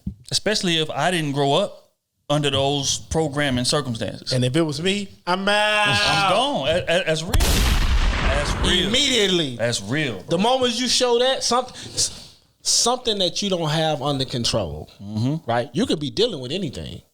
But if you don't have it under control, no, I'm done. Real rough. I'm done, because that's telling me, you telling yourself, one day I'm gonna unleash this on him. You know what I'm saying? And I'm done. I'm before you even get to that point, I can care less how good the ass was. I'm done. Or even worse, you don't even plan to do it, but I can't control myself. I'm done. I don't know what I'm gonna do. There's nothing for us to talk about. You gonna have a nice that's the life. most dangerous shit in the world. I'm good. And to me, I don't never go back on nothing. Yeah. I don't even look at my past. I took the mirror off the car. Took the rear view off. You know what I'm saying? And the side mirror. I don't see nothing. That's a fact. Going straight forward. All right, last one from Quick Hits, man. Do y'all feel like in 2022, being a good woman gets you taken advantage of in this era? Being a good woman. That's a layered question. No. That's a layered question. Well, maybe we should define what good is. Yeah. Again, okay, so I'll lay it out. If you're a green woman, yes, you get taken advantage of. Yeah. That's the part I was leaning on. If you're a good woman and you green, they gon' you will become a savage quicker than you thought you was. Yep. And you won't become a good savage first. You will be a bad savage first, and then you'll tone it down. Because you're gonna try to punish every man because of what that dude did. And I respect there's several dudes. And I respect it because it's all a part of the game. Men do it all the time. Yep. That's how men learn. We should be like that. But yeah, good women that's green like that, get taken rid of. The context that I'm thinking about it in is that we all say, like we can pretty much tell the chick potential pretty early on, and it's just a matter of when we ready, right? But the matter of when we ready, that means that you're gonna have to wait. So when I read that quote, that's immediately what I thought of. It's like, do you get taken advantage of? This woman is good. She's showing up. She's communicating, emotionally intelligent, doing everything that she's supposed to be doing. Stand up woman, going to work, all type of shit, cares about you, paying attention to detail, all that. But because he not ready, or because in this era, options are just so readily available that it kind of clouds his decision making on whether or not I should settle down right now. Wait a minute, baby, I think I might need to just go experience a little bit more of this before I. So does being a good woman in that situation get you taken advantage of, put to the back burners? Yeah, of course. Especially when that man not ready. Especially when that man not ready. So, because every man, more oftentimes than not, would want a woman like that. Right. But sometimes we can't handle. How about that? Sometimes we can't even handle a good woman like that. We're not even on their level yet because we know we can't provide them what they're looking for. They could be a great woman, but it's like, you want me to be faithful, you want me to be romantic, you want me to do all these things, and I like you a lot, but I'm still trying to play the game. I'm still young. I'm 25, 26, whatever. Just started making decent amount of money. Now I'm able to go out and have a good time and spend some money with my boys, and like I'm not ready to settle down because all that shit slows down. Now I got to focus on just one woman, and a lot of dudes don't be ready to do that. But see, just real quick, I gotta hold you to the fire on this. Is it a case of we can't, or we aren't ready, or are we not willing to be ready? Those are two totally different things. I think it's a combination of both. Yeah, it's a combination. It's a combination because some may not even realize it. Like Smooth was young. He knew the woman that he wanted to be with and stuck with that early. Everybody ain't gonna do that. Oh shit, not near that. You too. Shit. I mean, like everybody is not gonna do that. Some niggas are gonna. Hopefully that woman sticks around because we still young. I got some time. I could buy some time. She loves me. I love her. Let me go pay the field real quick. And then now you stringing her along a little too long, or you break her heart. Now she married a dude that she really didn't want to be with. Right. But he's still treating her good. You know he don't look better than you. He may make a little more money than you, but he don't do the things that you did. But because you messed the situation up, you know you can't go back to it. But I think a lot of dudes get in that situation. I like what you just said right there because I was gonna lean towards that. That should be telling her if she's on top of her game, like great woman. She can be a year away from a degree. She's working, all these type of things. Like she's on that projection that she needs to be on, that she wants to be on. Like, all right, after this degree, I'm getting job, baby, house, husband. Well, job, husband, baby, and house, and all these type of things. Right? She's doing it in the order she needs to do it in. It's all falling in line. Why are you spending your time waiting on a man that's not even near that level? You know what I'm saying? You may see the potential in him. You may see that. And he may be a man that's gonna be on that path. He just not on it right now. You know what I'm saying? Why are you waiting for this man? You get what I'm saying? And then you in a sense, you feel like I'm marrying a man that I don't want to be with. But this is actually the man for you. You know why? I'm a present a scenario, and I'm not saying that I agree with this. Because again, we didn't all spoke on this platform. Find somebody that you're compatible with right now. But I'm just gonna put myself in their shoes for a second, and we're gonna go right back to the casino. Okay. That Wheel of Fortune machine that we love so much. I hear you. That we love so much. We sit down there, and we put our money in this machine, and we pull, and we pull, and we pull, and we pull. Common sense would say, "Hey, you ain't won nothing yet on this machine, gang. Why don't you just get up and just go to another machine, bro? There's 5 of them around you. You just get up and go to another one." But in your head, you thinking, I'm not warming this machine up to walk away from it, and another one will come right behind me, sit down. 2 pulls. 2 pulls, and hit the jackpot. You know what's crazy? You know what I'm saying? And that scenario, it may work out like that. It may. But you got to understand, my decision making and the man that I choose to lead me will be that too. They will be the jackpot. You have to have belief in that. So you're saying they got to get out of the scarcity mindset? Yeah, just stop being scared. Because if you're on that, I'm telling you, women that be on that path, we all see it. Women that's on that path, to be honest with you, you ain't getting no bullshit hollering at you. You get the bullshit niggas you may run into at the club or something. You know what I'm saying? Like, but the real men that you gonna take serious, all of them is gonna have something that they gonna bring to the table. That's a fact. At least they should. You know what I'm saying? Like once you do your vetting on them and all that type of stuff, all of them men is gonna have something that they bring to the table. Right? Because those men are ready to have a family and, you know what I'm saying, structure and all these type of things. You know, it's your job to choose the right man and the right type of structure you want to be on to lead your family. Right. Because nothing is perfect. You know what I'm saying? Stand on your non-negotiables. This is the man for me.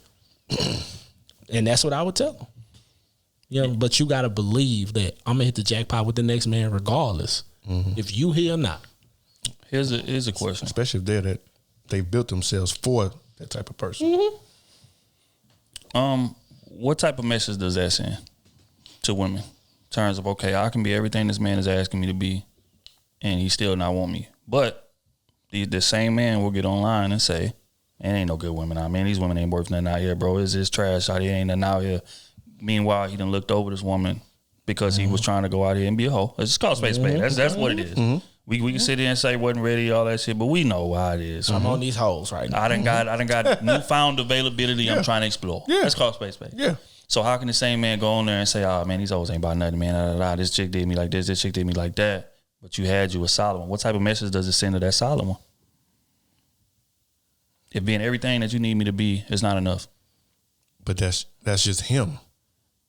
That's just why are you stuck on one man? Yeah, it's him. Like, if you a good person, if you got everything together and got good character, got good backbone, you got good morals, and you standing on them, got a solid foundation, like, it don't matter who comes to your house, like, you still have your rules at the end of the day.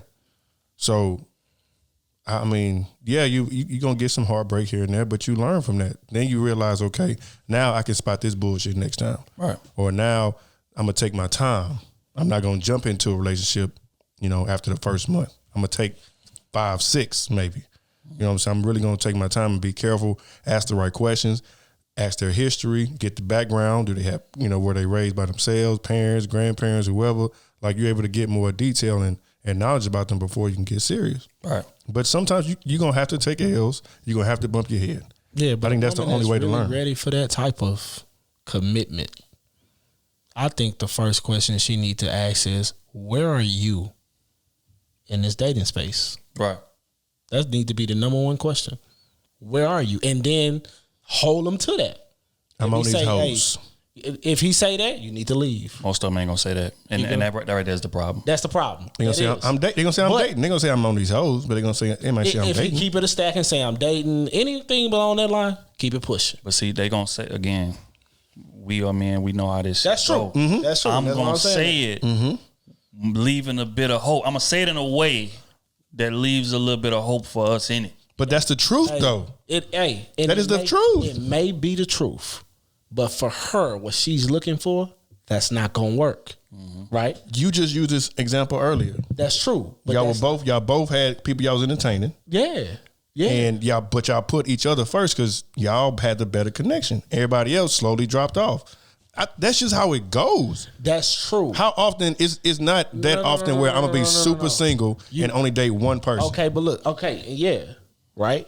He could say, look, I'm seeing a few women, but I am looking for, a relationship, like, Now, in that moment, she knows I got to compete, right? Mm-hmm. And now it's time to vet. Let me see who this person really is. You get what I'm saying? Because you just got to face it. No one that you meeting is just them. If you think this person is attractive, they not just saying, oh, I'm super single. I'm single. Like, I ain't got nobody I can talk to. Come on, that's you living in fairy tale land. Women gonna say they really be single, but they be lying. You know what I'm saying? Like, come on. But see, this right here is where the problem lies. Because I understand, though, that is the way things are supposed to fall. But the difference is that we as men, we know whether or not this woman will have a chance. Mm-hmm. And we'll look at a woman that we know that don't have zero chance. That's different. And we'll say it in a way that makes her feel like, okay, potentially it could be something. You're right. No, that's absolutely. You know what I'm saying? He lying. Exactly. That's lying. True. That's true. But not lying at the same time. Yes. Hey, you know what I'm saying? Yes. So it's that. Fuck that. He lying. Hey, you know what I think? Because he not telling his true intentions. Exactly. Hey, you at the sleaze. If he do that to you, you need to go fuck his best friend. Oh my God. Yeah, you need to go hurt his heart. You need to go hurt him. No. Whoever he holds sacred to him. I'm not with it. You need to go fuck them down. I'm not with it. And not never talk to them again. If somebody clipped this 2 years from now. Let me out, though. Let me out, though. Hey, now. Don't let me out. My name will come up in all conversations now. You know what I'm saying? And I never spoke to y'all again. So you need to hurt it. Because he hurting your heart, he playing with you.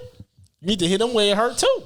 I'll say this though. This is why I tell women, like, fuck potential. Go with what you see in front of you. Mm-hmm. I don't care what something sounds like. What is the message that's coming across today? Mm-hmm. And the message that's coming across today in that situation that we just gave, he don't want to be in an exclusive relationship. Mm-hmm. Remove yourself immediately. Don't sit there. Don't wait. I don't care how he puts it. I don't care how many roses he puts around it, how he makes it sound. Mm-hmm. He's not ready for you right now. So you're ready to be in an exclusive situation. Find a man that's ready to be in an exclusive situation. Period. Before your feelings get involved. Because that's what happens. In the beginning, you leave a little bit of hope. Y'all get a kick in it. Y'all having sex. Y'all doing this. Y'all doing that. Now your feelings involved. Now you're not seeing shit right. So before that happens, hey, bro, this is what I'm on. Or you on that right now? Oh, man, I'm out here dating. I'm just trying to see where it goes. Okay, so you're not ready. Let me go to somebody that is. That's the mindset. You know what I'm saying? But also, this is something else that I want to say before we leave this topic. And this right here is very, very important. Men, when you run into these good women and you drag them along and you get to like, oh man, okay, I ain't ready for it right now, and you expecting this woman to wait, this woman to stick around. I just want you to know, all these ain't shit women that you complain about, you're creating a new one every single time you do that. If you run into a woman that has all the qualities you want, again, we done been in this game. We done lived it. We done been out here. It ain't shit out here, bro. If you run into a woman that has all the qualities you want, she's checking off every box. She's considerate. She's, she inspires you. She's working. She's, paying attention to detail and things, ways to please you or whatever the case may be. She's doing everything. She's checking every box. Walk away from the game and be with that woman.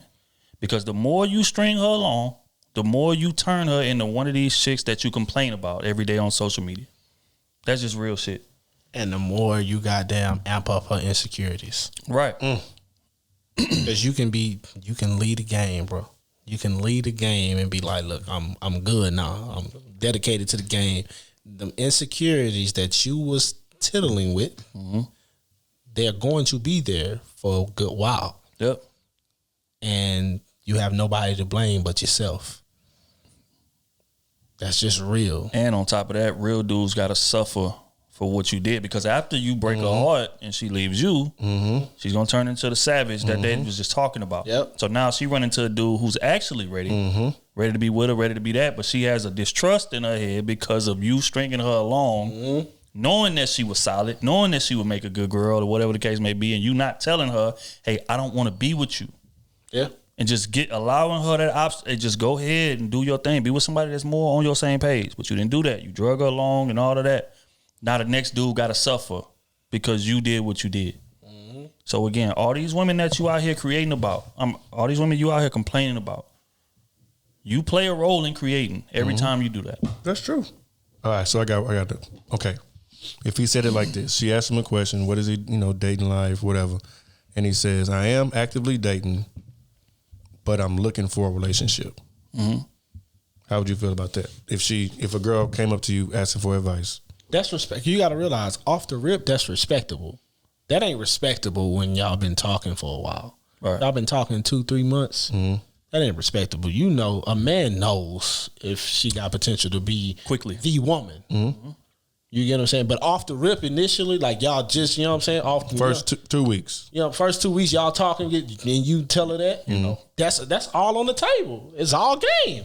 You know what I'm saying? Because I'm still learning you. There's no way you're going to know somebody in 2 weeks. Right. Especially a woman. You should know how, my thing is, and how I would tell, if I got a daughter, you need to see how this man responds to adversity before you make a decision on if he's worthy to be your husband or not. Yep. Before you make a decision on let that nigga beat. How about that? Fact. How about that? That's a fact. Hey, that may take a while. Fact. I know it should. That's my point. Like, yeah, that may take a while. 2 weeks. You need to see. It should be longer than 2 weeks. I'm gonna say that myself. Of course, it should be longer than 2 weeks. But shit happens. Right. Absolutely.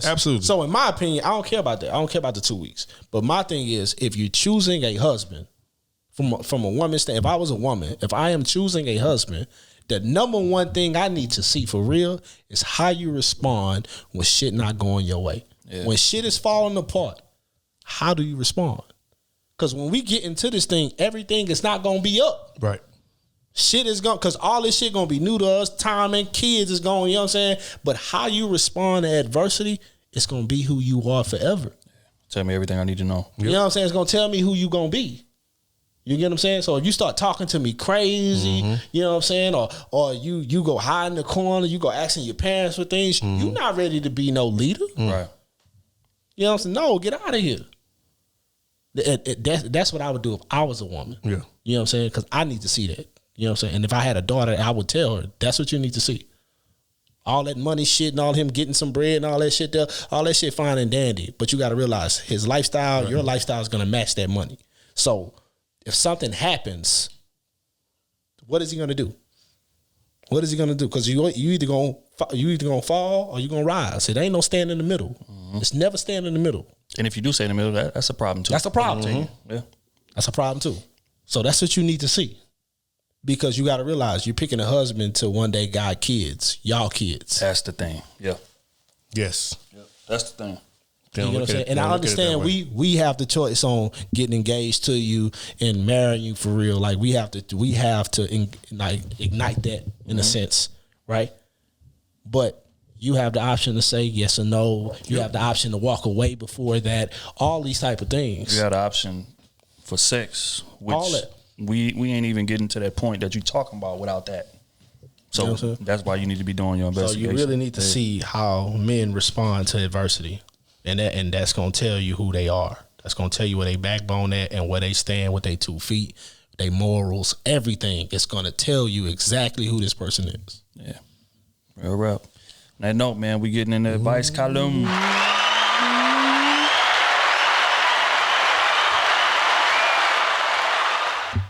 All right, first one's from Ronnie, Patreon member. It's cracking, Ronnie. Look. He said, shout out to the crew. It's your boy Ronnie, Patreon member. My question for you guys is, what tips do you have for someone trying to build up their own podcast? We'd really love to hear your insight. Also, I want to know your take on disciplining oneself when it comes to finances. Love what y'all are doing. Respect the 4 brothers out here getting it. Salute to Ronnie. So on the podcast, man, we said it before, consistency. Right. Number 1 trait. Find your bread and butter in this space. Your nuances that you have, you know what I'm saying? Like your fans pick up on your little nuances. So, you know what I'm saying? Like you need to have that down. Goddamn me, set times when you do shit. And just be organized with what you're doing. But all that falls under your consistency. Consistent. And it ain't gonna pop right off the rip, bro. It just ain't doing that. Yeah. You know what I'm saying? It just ain't doing it. We all regular people. You know what I'm saying? We ain't famous. And if you was famous, then you can just start your podcast and your following gonna follow you. That's just how it works. But none of us famous, and obviously you're not famous. So this shit ain't gonna pop. You know what I'm saying? Overnight, it ain't gonna pop in a year. It's gonna take you a while to get that steam rolling. You know what I'm saying? So you're going to have to like really get your niche in this and have a talking space that you talk in, and consistency. Yeah. That's how it's going to work. I would say another thing is paying attention to your analytics. Yeah. A lot of the time, those are things that can kind of answer a lot of the questions that people may have. I be seeing people that uploading videos about all type of shit, or even on their podcast, talking about all type of shit. Find out what it is that your audience wants to hear from you, and then master that, and then feed them that. Then you're gonna be good. So because the way podcasts spread, bro, it's not so much marketing, it's more word of mouth. And that's one thing about us. That's why we've got to the level that we got. And we still got a ways to go. But you know, a lot of our listeners do the advertising for us, bro. They be like, oh man, y'all need to check this out. Like they send us DMs all the time. Yeah, I put such and such on. I put this person on. I put that person on. Keep doing it. You know what I'm saying? So, you know, that's what it's about. You need to master something. Don't just be out here just trying things all the time. You feel me? Like when you're in the early stages, you want to try things, but whatever sticks, ride with that. Become an expert at that. Do your research. Get well studied. Whatever it is, you could be putting out. You could be parting about cars, parting about relationships, parting about food, parting about law, whatever. But become an expert in it, and that way you'll be able to attack it from versatile angles. And just like Smooth said, consistency, man. Clipping these videos and putting them on all platforms, bro, and just really riding this thing out and building your stuff organically. When you build it that way, you're gonna have more longevity. A lot of people want to get famous overnight. I just want a clip to go viral or something like that. And don't get me wrong, that's cool, but that's not what's gonna keep them people there. You gotta think of it in terms of like a car crash.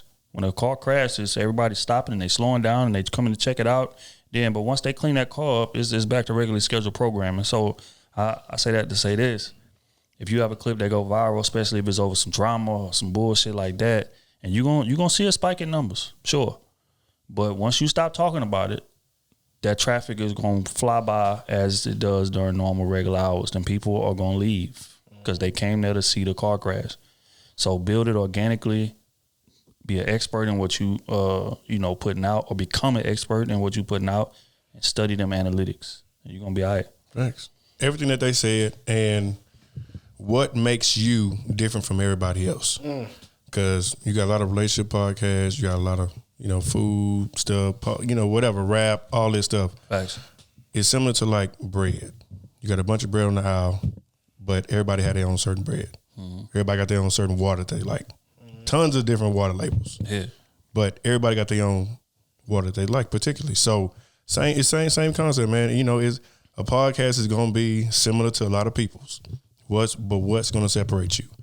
What's your backdrop like? What's the sound like? What's your personality like? Like all that stuff people buy into. So I would say just pay attention and just, go from there. Like you said, look at your analytics, look at, looking at your comments, listen to some feedback, because a lot of times your fans will help you out. They support you. They want you to grow. Right. So take some feedback from them too. They want you to add subtitles or add time and, time stamps. It's small things like that your audience will appreciate. So really pay attention to them too. Real rap. Second one is like, how does one go about disciplining themselves when it comes to money? That's a hard question to give somebody because everybody's expenses are different, bro. It depends on what you're working towards. I would tell you that. Whatever you're working towards and whatever you got to give that's not a necessity to you to get to that point, that's what you got to do, bro. You know what I'm saying? I never tell you, just, save all this goddamn, don't do nothing. No, because everybody's situation with money is different. Everybody's. So I would say if you're trying to reach something, obviously you don't have the funds on rip to get it. So that means you have to give up something that's not a necessity to you for a good chunk to go get that. Then you can go back to doing what you want to do, schedule programming with your bread. But every time you want to boss up and do something bigger than what the money that you currently circle around right now, you got to save some bread and give up some things to go get it. That's how shit works. So that's what I would say. Just give up something that's not a necessity to you. Yeah, I would say, man, after you take care of all your expenses, whatever left, like, you should just try coming up with a absurdly low number that you feel like you can live off of. And just try it out. And you're going to surprise yourself and realize how much money that you're just throwing away for no reason every month. You're going to be like, damn, I can't believe I was able to survive this whole month off $300. Damn. But it's possible. But what happens is that when we get to making more money, we get to talking ourselves into, you deserve to be able to go out and eat 4 times a week. You deserve to go spend $600 at the mall for this new fit.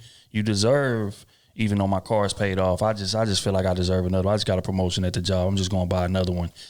So that tax on a new expense. You deserve. That's what gets us in trouble.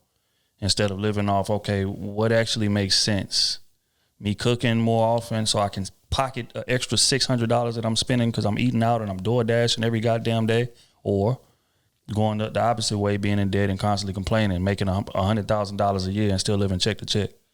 So again, I would say pay your expenses, see what you got left, and pick a absurdly low number. I would say just start out with like 25% of whatever it is you got left, and see how long that you can make that stretch. And if it gets to a point where you just can't, then you can pull some more money. Okay, next month we're gonna try 30%, 35%, and work your way up to something that's comfortable. And then you will surprise yourself, be like, damn, I can't believe I was throwing away all this money. And now you pocketing 70% of what you got left and still living good. And you treat yourself every now and again, not every month or every week. So yeah, that would be my advice. Yeah, I was gonna say something similar. Pretty much how I do it, or I would, again, you gotta take my advice, but add up what you make monthly, for example. Just use that to kind of go off of. Add all that up, look at your expenses, similar to what B was saying. Subtract all that and see what you have left. Work from there. Now I can put this up, I can invest here, put your money here if you want to go for miscellaneous stuff, shopping, whatever, but also try to tuck some to the side, because you just never know. And I'll use me for a prime example. When I got laid off, my expenses got cut drastically. Yeah. But my revenue also was different as well. So I had to balance out both of those. So now I'm paying car notes still got rent to pay, still got all these bills when I wasn't working. So when I started training a lot, I knew I had to have at least X amount of clients in order to keep my bills paid. Same thing. You got to work off that bottom number, and then you'll be able to save and go from there. Yeah, which is another thing. Read the book, The Richest Man in Babylon. That's something else that I would say. Even though it's dated from way back then, it's used. A lot of those principles translate to today. And the main one that I want you to follow is the fact that he paid himself first every time he got paid. I always say that. Yep. So what that does is you don't even realize it, bro. And you can do it in like I think he said like 10% or something like that. But you can do it 5% to start off, depending on what your situation is. And you'll like find yourself like, damn, I done stacked up $600-700 in 3 months. Yep. Just by doing that. And you'll realize, okay, I can really make this amount of money stretch, and I done paid myself first. And even if I'm a little short, I can get creative in finding ways to get that extra money that I need to do things that I want to do in leisure. But I've already paid myself. I already took money aside already. So yeah, that's what I would recommend. Go read The Richest Man in Babylon. I guarantee you it's gonna make you look at finances a lot different. On to the next one. This is from Quincy, Patreon member. Quincy, what's good? Say what up, crew. This is Coop. I just have a quick question for you guys. It may be kind of long, but that's because I want to provide details. So I'm a 28-year-old. I'm from Little Rock, Arkansas, but I currently live in Phoenix. So I met this girl in June, and we started dating. We worked together at my second job. We have totally different upbringings and a totally different personality. She's from Hawaii, but she's Filipino, and I'm from Little Rock, and I'm black.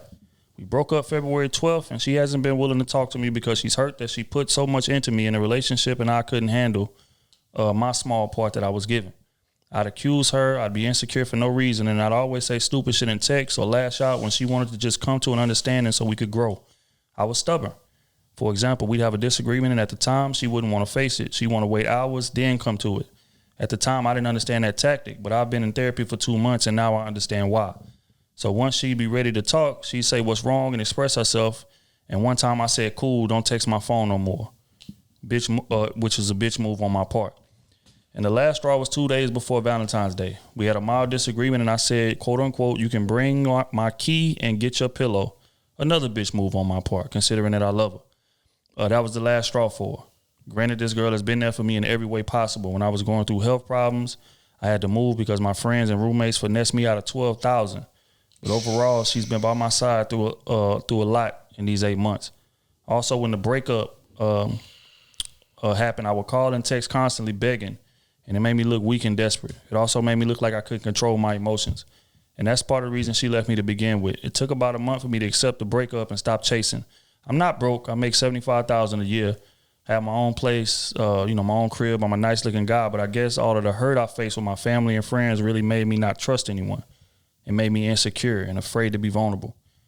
She said it was never my actions because I was always there for her too physically, but my words hurt her emotionally. And it was always because of text. In person or on the phone, I was so much more level-headed. But text has no tone or any emotion, so I say whatever I felt. My question is it possible to rekindle a relationship after hurting her emotionally? Wasn't any cheating or abuse involved, or no name-calling or disrespectful words, just a lack of willing to effectively communicate on my end. But now I'm in a better place doing therapy. I honestly feel like she won't ever look at me the same because of how things went down. I honestly think me ignoring how she felt is worse than someone cheating. Shout out to O for answering my IG message. I'm a Cooper Scooper. I look up to you guys, and it makes me proud to see black men my age accomplishing great things. So his question is it possible to rekindle a relationship after hurting her emotionally? Nope, it's over. It's over, my boy. Might as well move on. You know what you did wrong. At least you came to grips with that, and you went and got some damn help. It's possible, but she not. She not. She's done. She done. He talking about that relationship. Yeah, that relationship is done, bro. I'm sorry. It's done. But take it as a learning experience. You know what I'm saying? That's it. And you're getting help now, and you realize the things that you were doing, how you were shutting down and, acting emotionally when you could have let her be, let her get her time, let her get her space.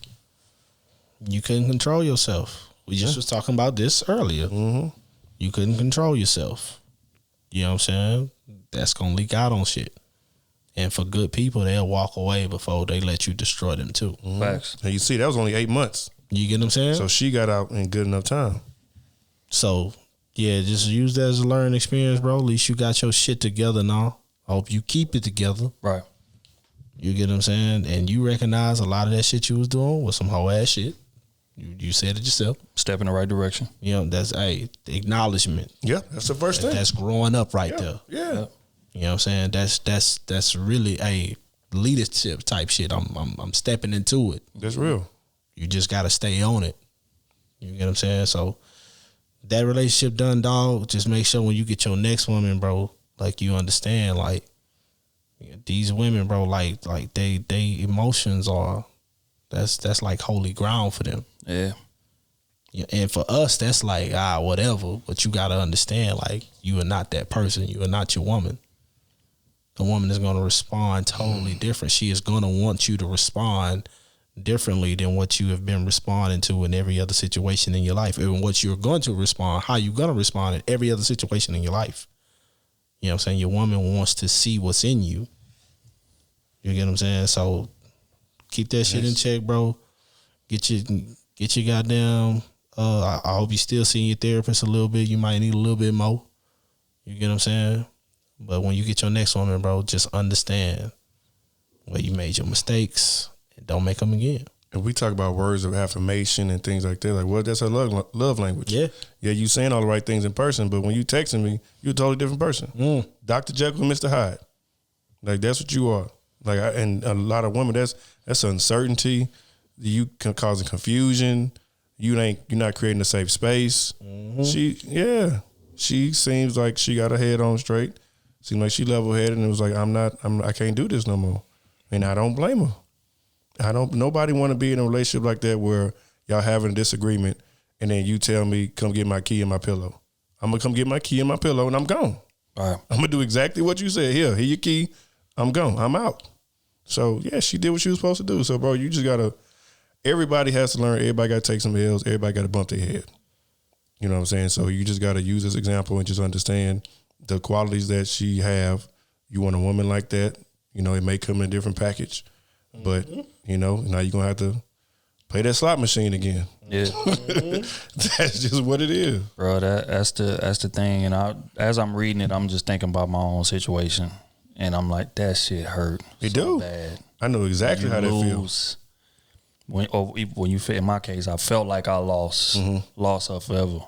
And I'm just like, man, you get to think about everything. You get to think about, damn, I let my ego ruin this situation. Like you like feel that void of her not being there, and that's when shit kind of steps in. Because in the initial steps, it's all emotion. It's all ego talking. Like, man, what? Man, get your shit, man, get the hell about it. I don't care nothing about none of this. I'm good. And then she leave. She really do it. And then you get to be sitting down and you know, set in that reality of like, holy shit, my life looks drastically different without her in it. Especially her being a good girl. And that goes back to what we were saying earlier. When you got you a solid one, bro, do what you got to do. Now, you may not have the information on how. You may not, you know, have the knowledge of how to navigate conflict resolution. But if you are willing to work with her and chop it up with her and y'all bump y'all heads together to figure it out, instead of doing what most dudes do, man, I'm just going to go my own separate way, get away from me, I'm going to go figure. No. Come to her, y'all cry, y'all argue, y'all yell, y'all do what y'all got to do to again, become one in terms of conflict resolution. And you'll realize that type of shit will bring y'all closer together. Because in her mind, you was willing to work with me to get it done. You didn't just shut down and just go another way. So, you know, when you get to talking about women's emotions, all that type of shit matters. She's thinking about all that as y'all arguing. Like, damn, you was quick to just say, come get your key, come get your pill. Like, that was your first instinct. Okay, so you don't really want to be here like that. Exactly. And a good woman, just like Smooth just said, they not staying for that shit. I'm gone. You know what I'm saying? Now, she gonna give you 5 to 6 chances. But when she get to that 7, when she get to that I'm done part, it's over with. When a woman's fed up, she gonna treat you like a fucking stranger that she ain't never met, bro. And that's how he looking now. He trying to hit her up. I'm trying to call her. I'm DMing. I'm texting her. She ain't even responding to your shit. Might not even be reading it. Opening it, closing it. It's just real, bro. Because again, good women, bro. Like when you get them to that point and they are done, bro. So, you know, just like O said, man, you got to use this as a learning experience, man. Sometimes you got to be somebody got to be the stepping stone for you to get the message, and get the learning concept, so you can take it to your next situation and not repeat the same mistakes. And it sounds like this is the type of situation that this is going to be. Now I'm praying that she finds it in her heart to give you another chance, because it really sounds like you done grew and you know what you did wrong and all of this. But likelihood of that happening is not high. Slim. So you got to move accordingly. Slim. Hey. And even if she were to take you back, you will have to work your ass off. Go through hell and high water. You're going to have to. That's a fact. Hey, and one more thing, bro. Before we let you go, bro. Your ego has no business in your relationship. At all. I need you to understand that. You know what I'm saying? Like greatly understand that. That ego, that persona that you done built for yourself to make yourself go get it, whatever drives you, whatever the fuck that is, that's all a part of your ego. That part of you has no business in your relationship. You get what I'm saying? Man, I had to learn that the hard way. That's real. And your wife will see it. And y'all will joke about your ego because you're going to have little mannerisms and all that. That's what your ego for around your wife when y'all doing family shit and family shit come up. You get what I'm saying? But when you outside, that's when you flexing your ego. But in your relationship, it does you a disservice. You get what I'm saying? Now, I'm not saying go be a bitch out here and just bitch up. That's not what I'm telling you. You know what I'm saying? I'm telling you what makes you, we all know what makes us, that man. You get what I'm saying? Whatever that is, that has no business in your relationship. That's the thing. You can't be on all the time. You got to know when to pull that shit out and when to put it back. And again, that's why I say I get to think about my own personal situation, because again, you never met a nigga more arrogant than me in 2008. I was horrible. I was talking in third person. Like I was horrible. I think I say he was talking in third person. Bro, I'm dead serious. But again, when you get with somebody that's solid, and then you realize, okay, I can't bring this into a relationship, and I tried, and I bumped my head, and we wasn't communicating, and she was about to leave. It was just all type of shit that was happening. It was going downhill. It wasn't until I checked myself to be like, you know what, I need to go in the way that's uncomfortable for me, which would be humbling myself, coming to her and saying, let's work on this. What do you need from me? Regardless of if I felt like I was right or whatever. Because if you got an ego, you're going to always feel like you're right. That's just what it is. That's how I go. You know what I mean? So, but when you come to her and you like, look, man, I don't care about winning. I want us to be together. What's it going to take for us to get to a space to where we need to? You come to your woman like that, she gonna feel like y'all close. Y'all bond is gonna be way different than if y'all just two powerful entities just coming together or whatever, and y'all just rocking. That's cool, but that's not sustainable. What sustainable is y'all reaching that point of vulnerability with each other to where like you wouldn't even think to break that. You wouldn't even think to make her uncomfortable or invulnerable, and that's gonna change how you move when you outside. That's gonna change how you communicate when certain situations come up. That's you going to her first, just to make sure that she in the know, going to her to make sure that she's comfortable. And once that becomes a priority, you're gonna see a drastic shift in a relationship. And that's what happened with me. Yeah. You know what I'm saying? Because she feels involved now. She feels a part of it now. Right. She don't feel like she's just in the back seat with the partition up, the car going somewhere, windows blacked out, and I just don't know what the hell is going on. Right. She gonna feel like I'm in the passenger seat looking at the GPS. I know where we going. He driving, but again, I feel involved in this. And once your woman begins to feel involved, the relationship is gonna thrive. But if you trying to do this shit on your own and whatever the ego bro just talking about, car gonna crash, bro. That's just honest. And understood. Yeah. Women just want to be understood and heard. Yeah. Because sometimes it may be just them venting. Right. That's it. Like that's all it is. Just venting. But now you done snapped because you not really listening to her, not really understanding what she said. Something that she said may have triggered you. Yeah. Now you going off the hinges. And all she was doing was just a little light vent. Y'all broke up 2 days before Valentine's Day. Damn. You trash for that. You sabotaged that, bro. Hey, I gotta tell you that. You trash for that. Yeah. But you saved a little bit of bread. You saved a little bit of bread. Hold on.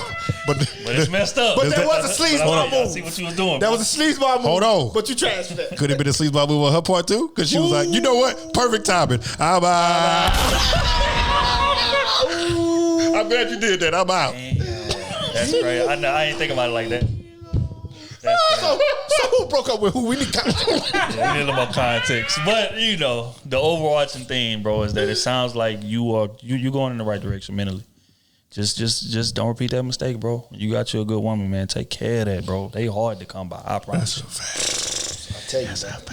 All right, on to the next one, man. They want to be anonymous. Oh God. I'm glad they put that first. They want to be anonymous, man. Say yo. All right, Chris. How can I say that back? All right, he said, yo, what's good, crew? Love the pod. By far my favorite pod. I listen to, and I actually be checking to see if y'all dropped a new episode. Much love to you fellas. I need some real advice. I know you guys can give me different perspectives.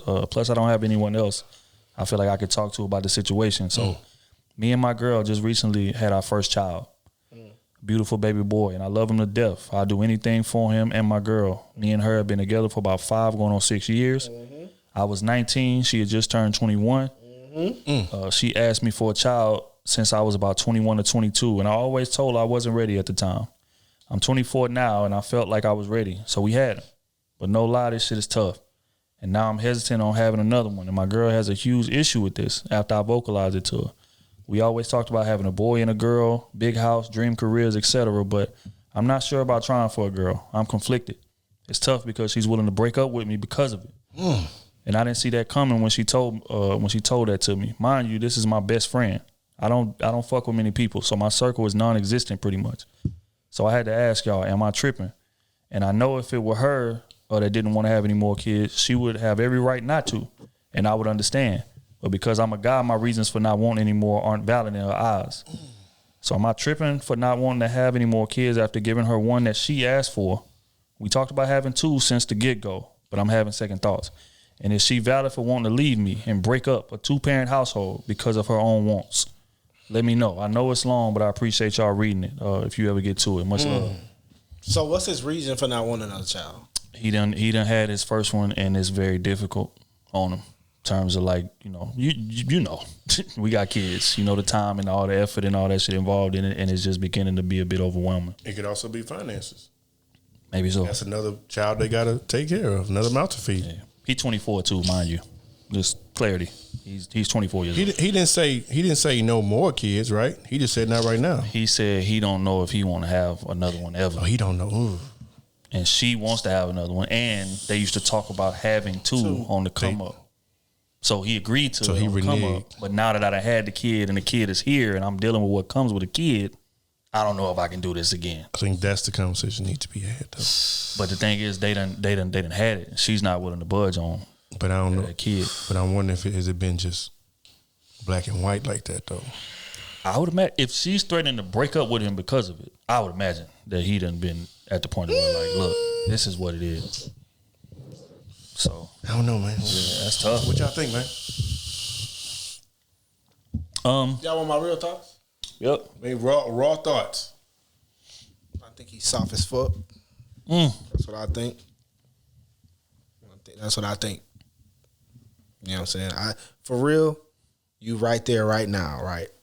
But how you feeling, and you don't know this because you 24 and it's your first kid, and you know what I'm saying? Like you really ain't got a lot of shit revolving around you right now, right? That kid is a lot. But having a house, 2 cars on notes, and you know what I'm saying, that kid in daycare, you planning to have your next kid, taking care of your wife, taking care of yourself. That's a lot for a man, right? I'm hearing your situation. I hear a lot of fear in you. I hear a lot of, I don't want to be the leader right now. That's what I hear. You get what I'm saying? You told her from the jump, hold up, I don't want to have no kids right now. She respected that. You waited till you was 24. So that's what? 3 years. 3 years. Yep. You waited 3 years to get your footing together. Right? Finally, you was like, all right, I'm ready. Something told you was ready. Bam, you had a kid. Y'all was discussing too now. You know what I'm saying? You like, all right, cool, let's go. Let's get on this journey. Let's go. Bam, you had your first one. And now you saying you got your kid, you saying it's too hard and all these type of things. Bro, you got help, bro. You got your woman now. But reality set in for him.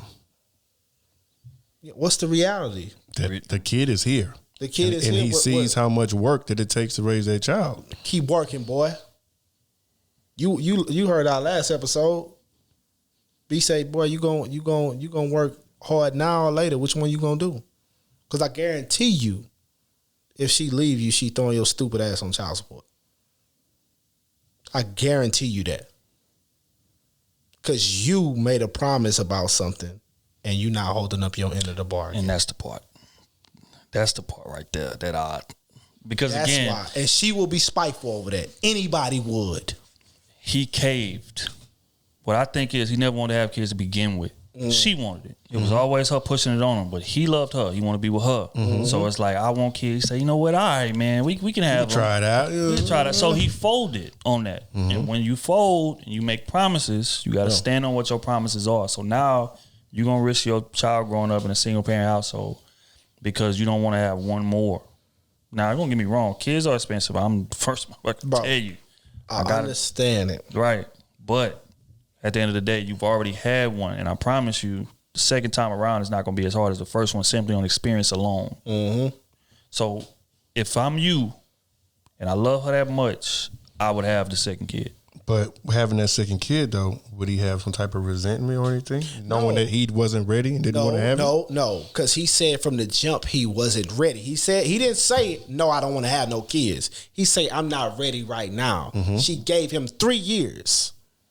You know what I'm saying? Well, scratch that. He gave himself 3 years because he said, from his words, I'm ready now. Yeah. So that was your decision to say, I'm ready. But that was a lie.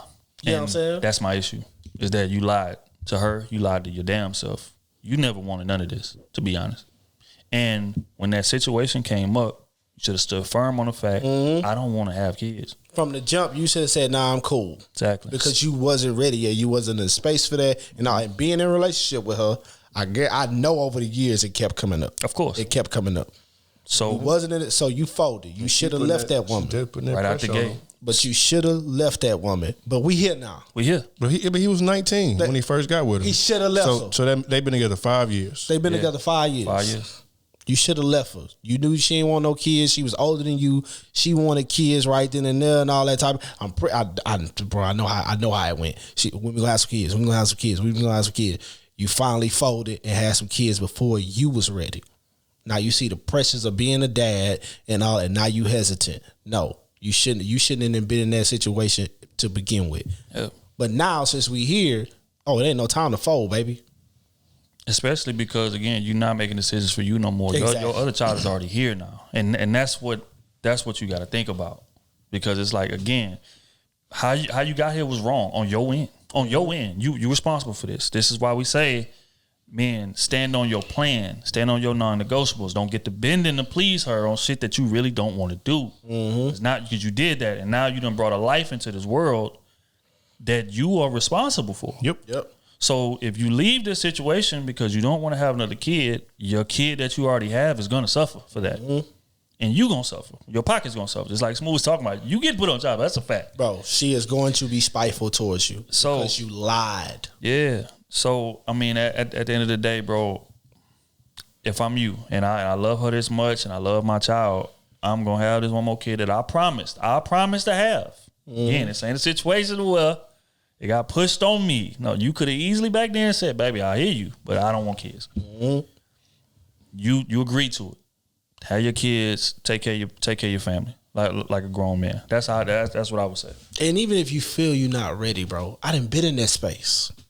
All that shit is just day for day. Once you get your routine down of, all right, because your kid gonna tell you when they hungry, especially when they babies. You know, they only cry when they hungry. They want to be held. You know what I'm saying? And that's about it. You know what I'm saying? Outside of that, shit, you gonna have a cool time. You just got to make sure you wake them up at a certain time so they go to sleep with you on your schedule at a certain time. You know what I'm saying? Outside of that, everything else is cool. Everything else is cool. And me and my wife, we didn't have no help. It was just me and my wife paying. We was paying at first we was paying like $200 a week for daycare. $200 a week, boy. That ain't even counting the we didn't get WIC or none of that, boy. When we had our child, we was making paper. Would you advise him to come with a plan though? Yeah, like, that's what I'm maybe not right him. now, but in 3 years, 4 years. Yeah, hey, if you know this shit is overwhelming right now, you need to get the pattern down, and you need to get yourself together. You know what I'm saying? Because she now, since y'all had this kid and all that, she is looking for your ass to lead. You promise something, you gotta come up with that. That's just what it is.